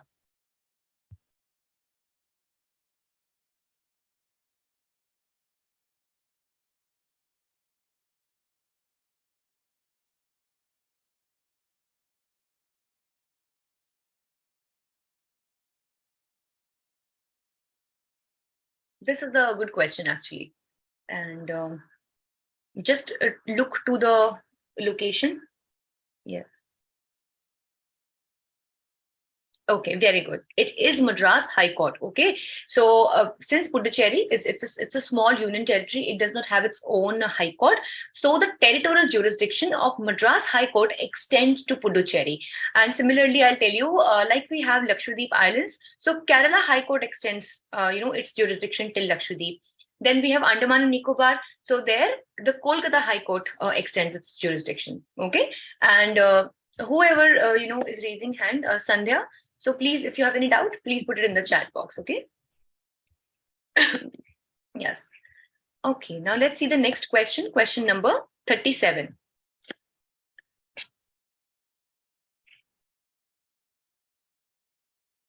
Which article of the Constitution pertains to suspension of fundamental rights by the President of India? Your options are Article 358, 356, 359, or none of them. So that in this situation, the fundamental rights can be suspended by the President of India.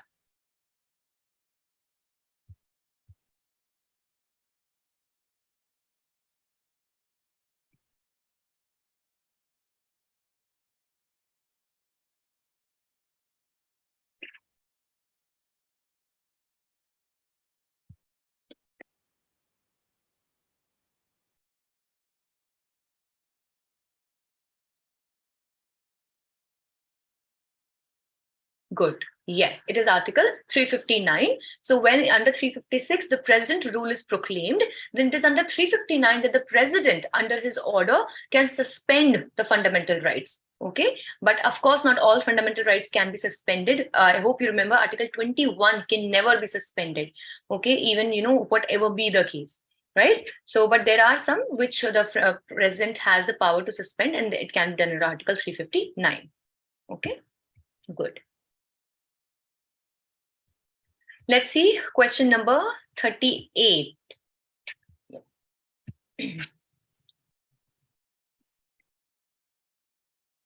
Which article of the Indian Constitution talks about admission of new states? Please consider the question is asking admission of new states. Your options are Article 2, Article 3, Article 4, Article 5.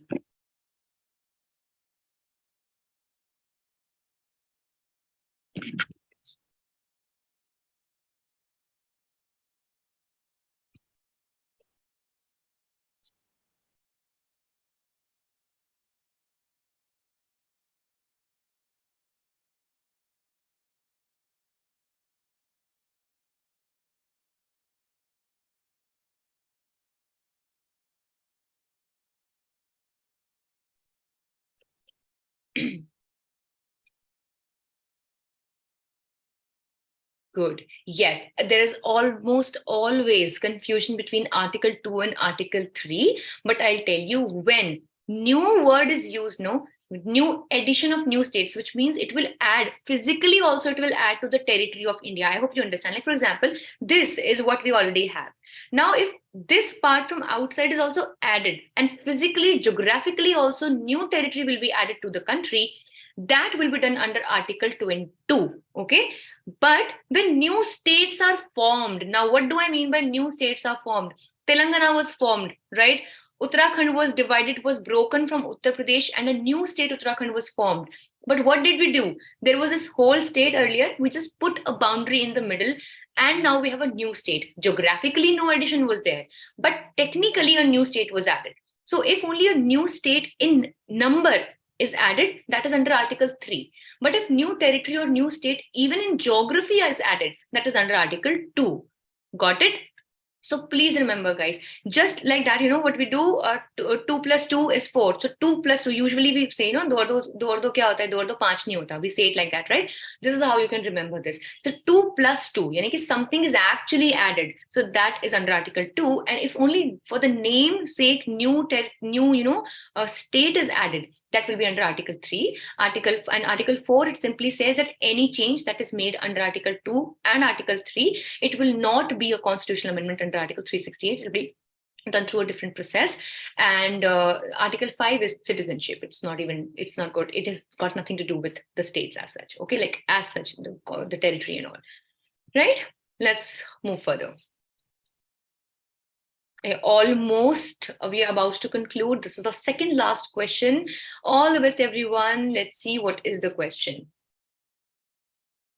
Okay. Which of the following articles gives authority to parliamentary committees? Your options are Article 105, 106, 119.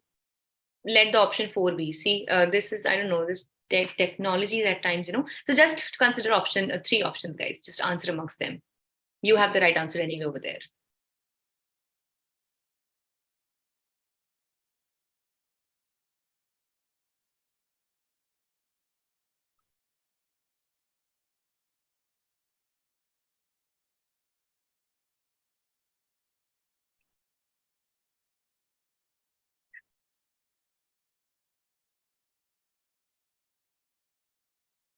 Sandhya, please lower down your hand, okay? It's raised up. I don't know if you know this or not.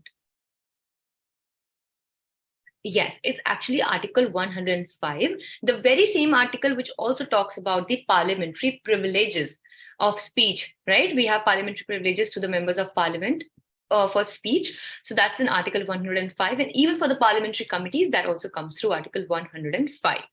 Good. Last question, everyone. All the best. This is actually a very lengthy question. So read it carefully. Mark the options. I'm going to give you extra time here itself. All right. Which of the following are the discretionary powers given to the governor of a state?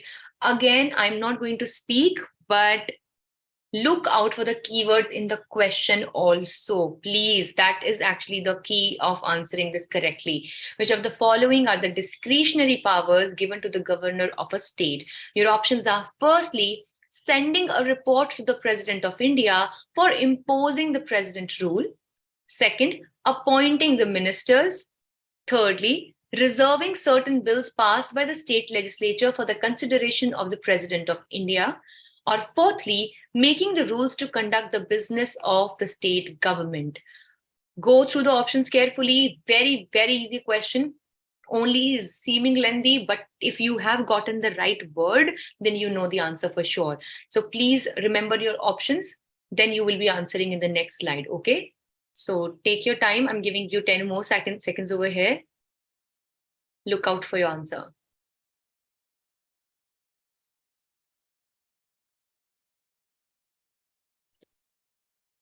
Last question. This is for the quiz, everyone. All the very best. And let's mark the answers here now.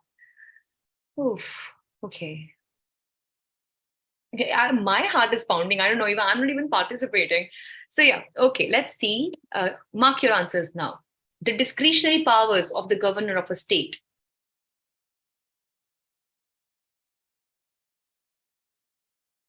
One and two, 1 and 3, 2, 3, 4, or all 1, 2, 3, 4.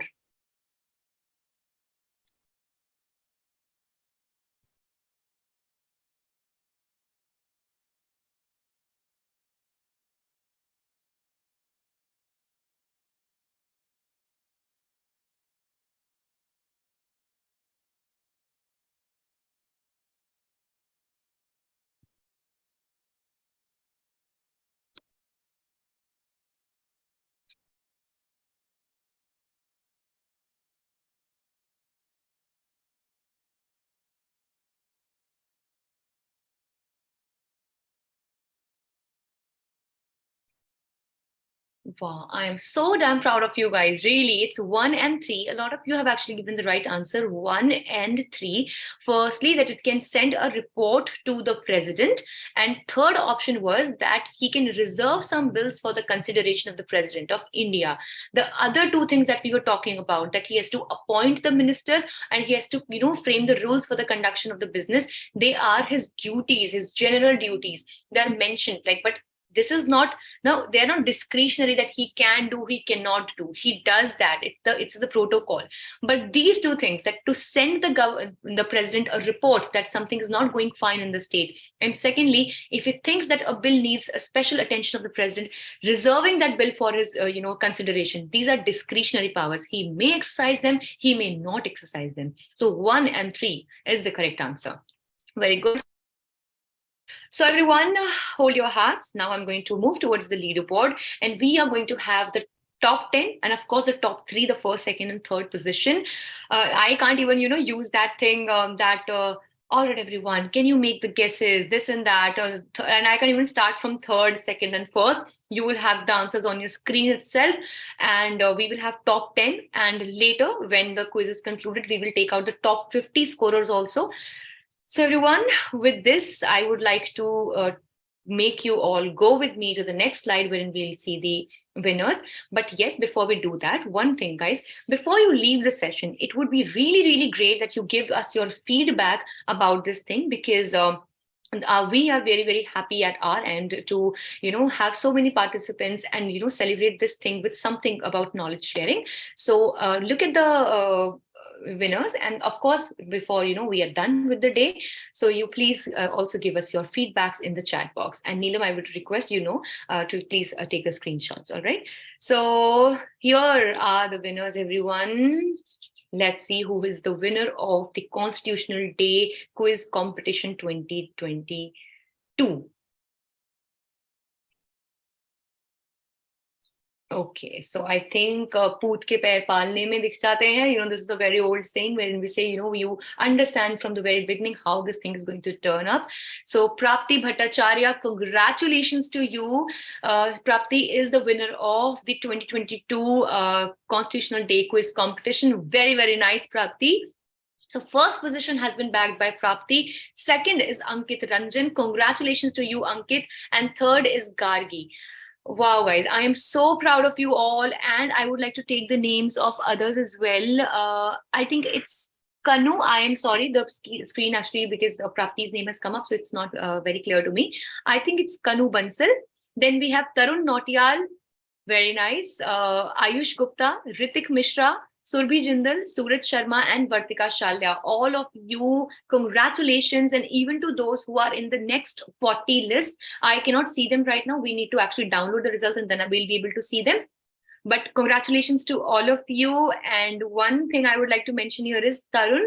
I recently had gone for my convocation. I had the chance to meet Tarun actually. So he also was a graduate from my college LLM. I did not know, but then I met him, I think, the day before yesterday. So Tarun, special congratulations to you since we met personally. It really gives me a lot of happiness that you are here on the leaderboard, and especially Prapti, Ankit, and Gargi for the very stupendous, amazing performance, and Prapti for maintaining it throughout the quiz. So thank you so much everyone for participating, and for you guys, I would like you to please stay here for a moment, Prapti, Ankit, and Gargi. I will need to cross-check your names. Neelam, could you please do this for me? Could you please cross-check Prapti's, Ankit's, and Gargi's name, and so that we can verify that their mail IDs and their numbers and everything are up to the mark, so that we'll be dispersing the prizes. So Yes. please, we have that sheet for the registrations. Please just search out their names, and please give a chance to unmute themselves also. If they want to say something, I would really love to listen and look at you guys also. You can now have your videos on. Others also, guys, you can please have your videos on if you wish to. Hi, Prapti. Oh, you're so okay. Hi, congratulations. Thank you so much, ma'am. Thank you for arranging this quiz. The questions were wonderful, especially the second part questions that those were awesome, because those were mainly, we had to guess a lot. Yeah. Thank you so much, ma'am. Welcome, Prapti. And really, I would say it's an honor to have people like you participate. And congratulations once again on 10K. So very nice. And Ankit, do we have, please have your video on. And I would love you to also please say something. Gargi, you also. And even others, guys, please, have your videos on. You can come forward, say anything if you want to share your experience. Please go ahead. So Ankit Ranjan. Let's see. You must be there in Zoom, right? Yes, Ankit, please have your video on. Share your experience with us. Gargi, you also, please.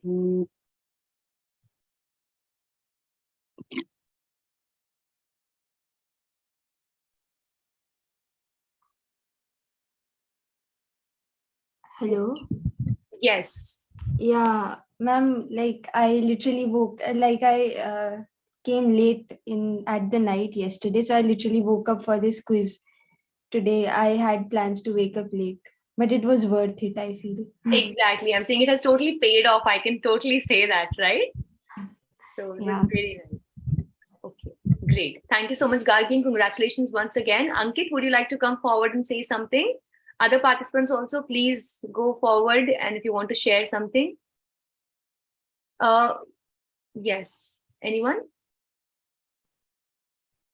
Vaibhav, I can see Vaibhav Singh.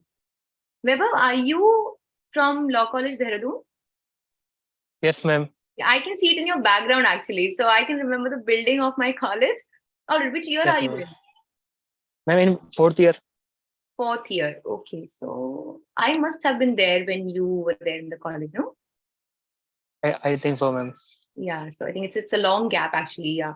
So, all right. Still, thank you so much, Vaibhav. What's your rank here? I don't know, ma'am. I don't see the result.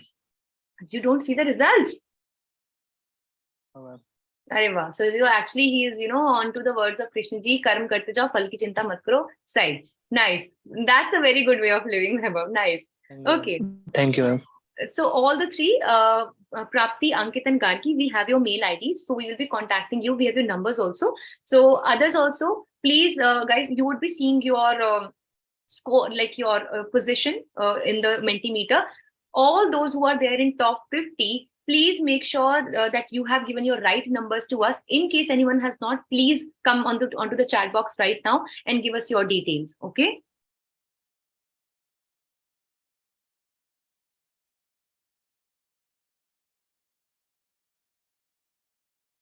Okay.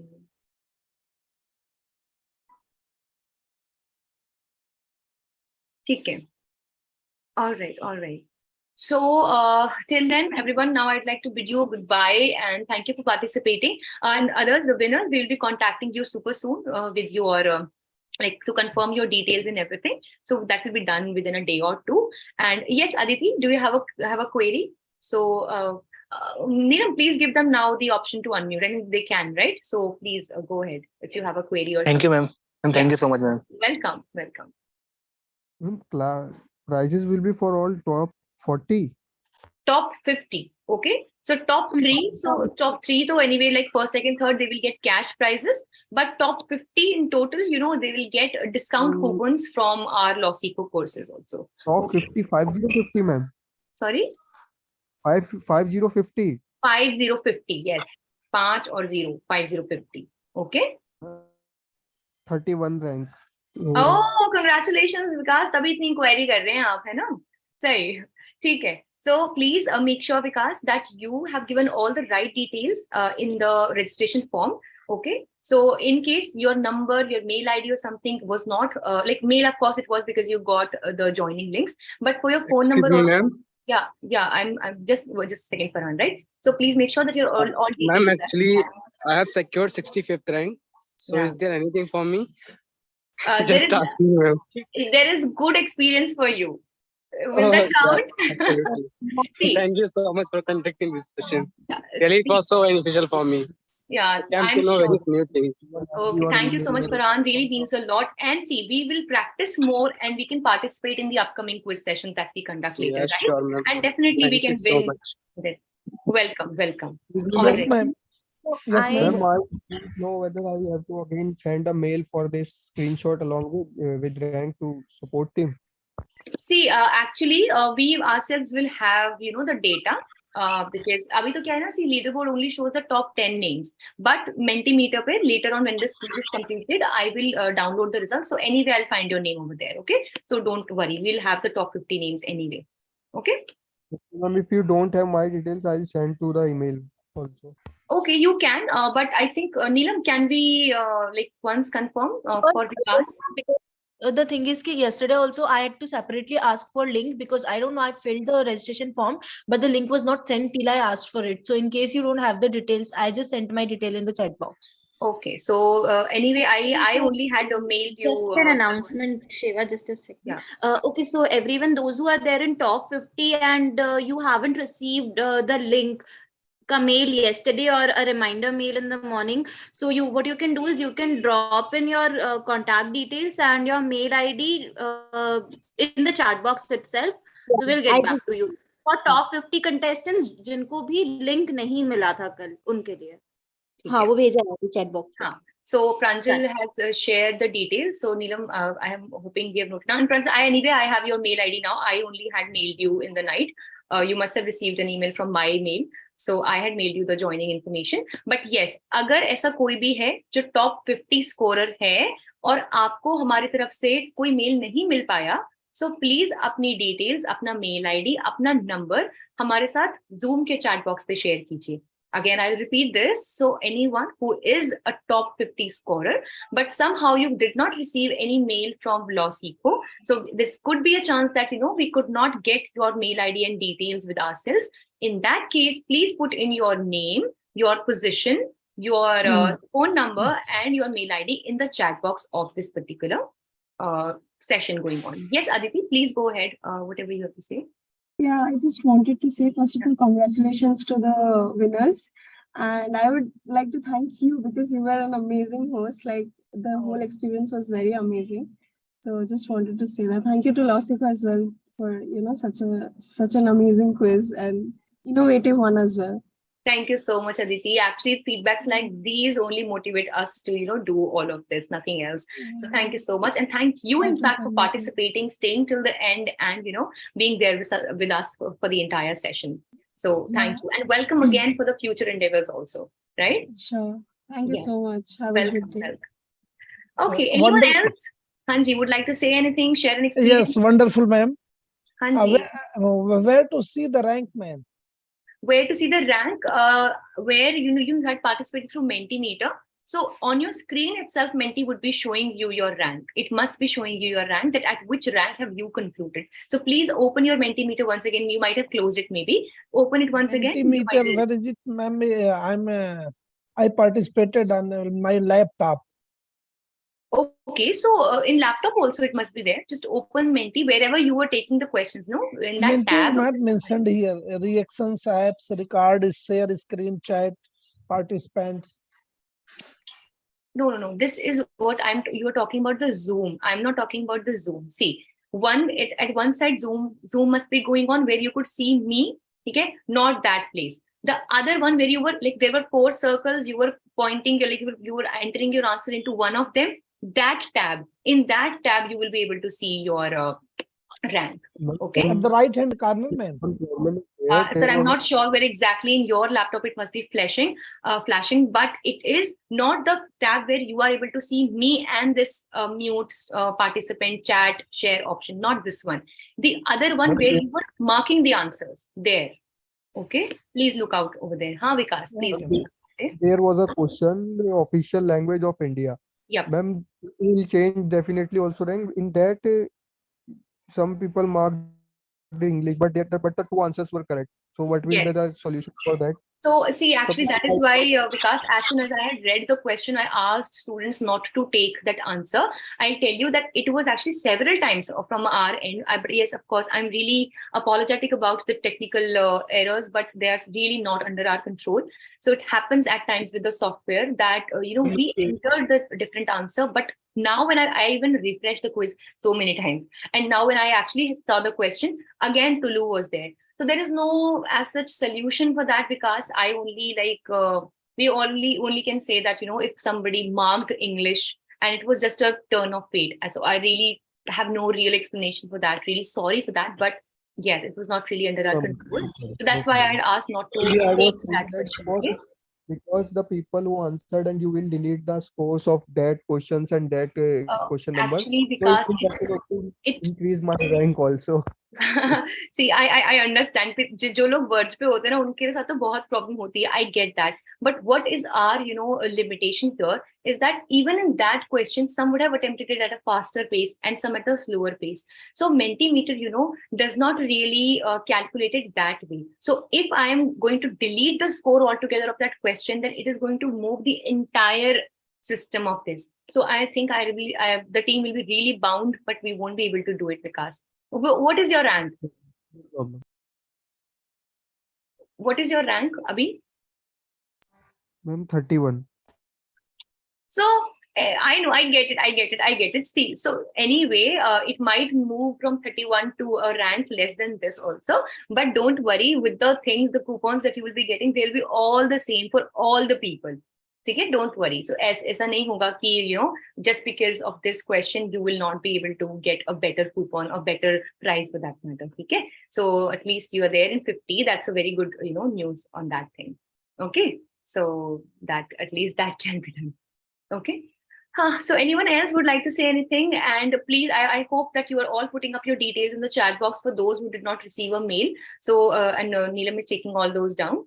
And anyone else would like to say anything or share your experience, please go ahead, guys. And Neelam, you let me know when we can, wind this up. So then we will, I will officially close this. Okay. Yes, we can. I hope everyone has shared the details. So we are about to end the session now. Then we can. Okay. So everyone, with this, I would like to take your leave. Thank you so much, everyone, for participating. I just want to say one thing here, everyone, that, when we say winning is not important, participation is more important. See, of course, winning is a motivation. 10,000, 5,000, 3,000 coupons and everything definitely is a motivation. But just think, as of today, you have 45, 40 questions prepared in your head, which nobody can challenge. And now you know the answers to them.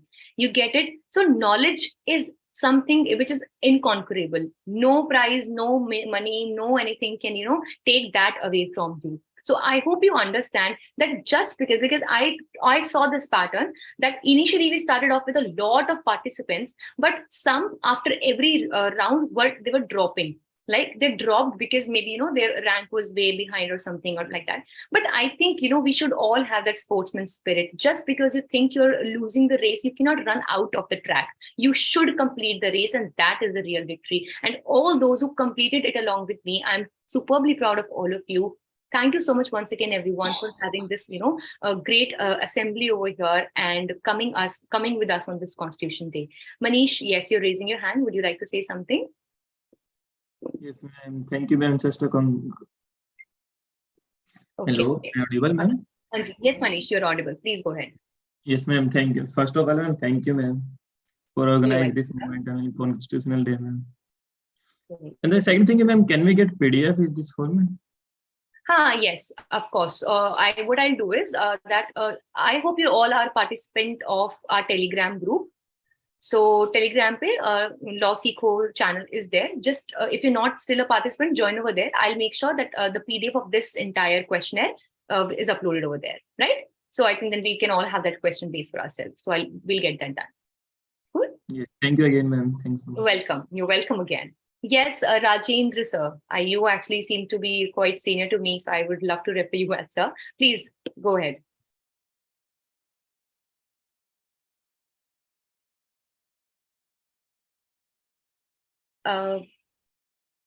Yes, you can speak. You can unmute yourself and you can speak. So I hope I'm audible to you, Rajendra Panigrahi, if that's the correct pronunciation. Would you like to say something? Vishesh, you can go ahead. You also have raised your hand. Yeah, hi. Hi. First of all, happy Constitutional Day, and I would like to show my gratitude towards you and your team for arranging such a lovely quiz. It was really insightful, and thanks to you guys, I know where I stand. I scored 28th rank, so I'm happy. Not that happy, but okay, I'm happy enough. I know where I have to work on and all, so that's where I'm happy about. And I presume there will be much more quizzes after this wonderful success. Yes. Now, since you have said this, it gives us a lot of confidence as organizers that yes, if we are going to organize, so students and people like you are going to participate, right? So that's going to be a two-way process. So if that's going to be the case, then definitely we'll be coming forward with more such engaging sessions where, we can impart as much as we can, and, you guys can also come forward and be with us, right? I will be waiting for such more quizzes organized by. That's very, very sweet of you, Vishesh. Thank you so much. Thank you. Yeah. Okay, now, sir, now would you like to go ahead, Rajendra, Mr. Rajendra Panigrahi?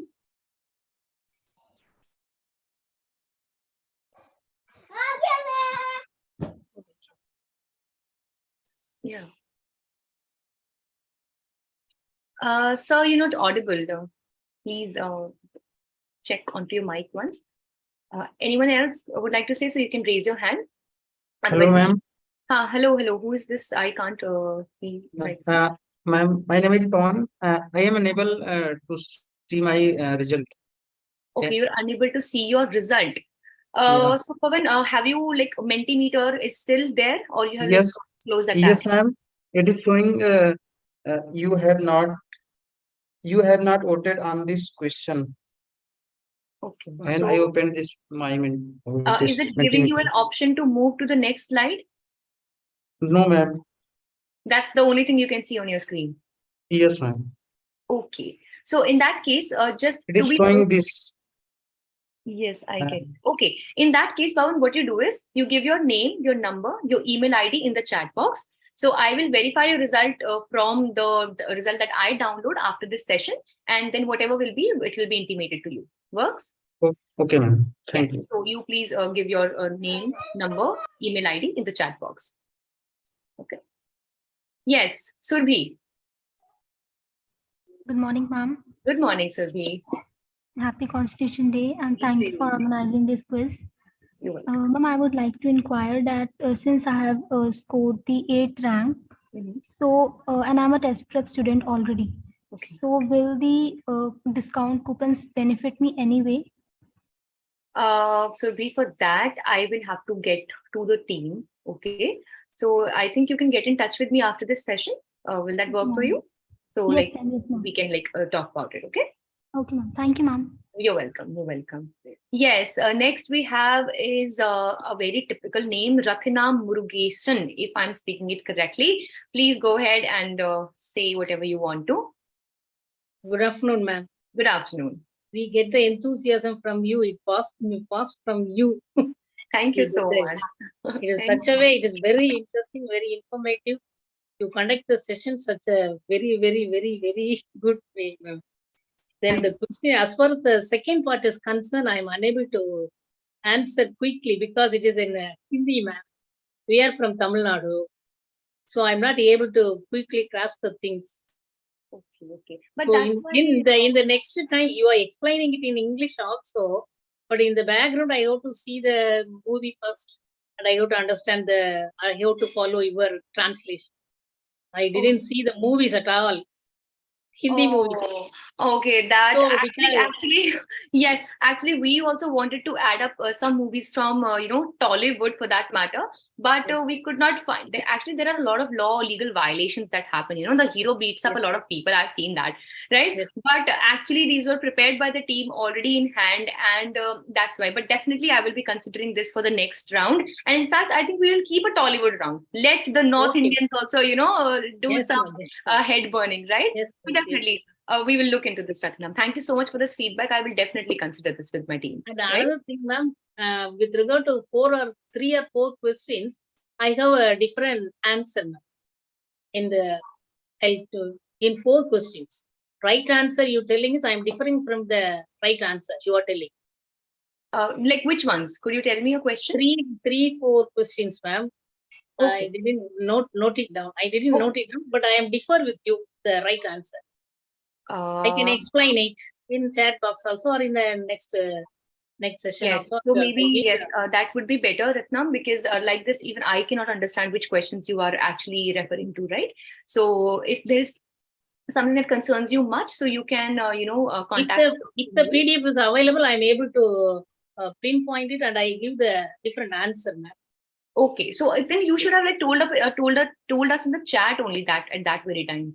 Okay, so because I just follow the session because my Mentimeter also not working at the. I know sometimes it shows a problematic character, but okay, Ratnam, I will look into this for sure.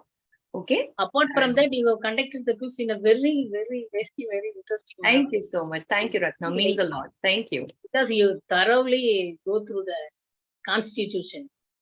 Yeah, actually it's been years now, and I'm sure practice makes everyone close to perfection. Of course, nobody's perfect. I can definitely say that. But yes, even I'm sure that these kind of sessions are going to help you, me, all of us to learn more and more every new day. All right. I just enter into the profession 10 years gap, ma'am. Therefore, I'm not able to. Okay, no problem. I think participating itself, it's my give the exactly. I was just going to say that you are on the first step of bridging this gap, that you participated and stayed throughout the quiz. So congratulations to you for that. I get the 239th rank, man, but I'm very happy because I entered into the board. I went into the board and I'm fighting. That's very good. Thank you. And all the best to you. Thank you. Thank you. Right. Yes, Devang, we have you. Please go ahead.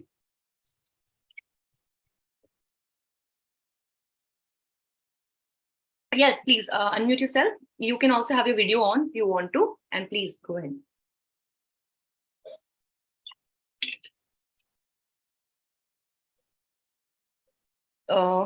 Devang Verma, please go ahead.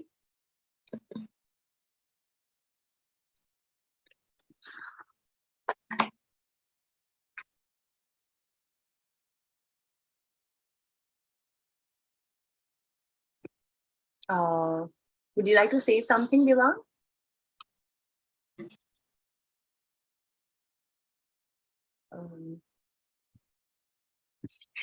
If you have to say something, please, I think you already are unmuted, so please go ahead.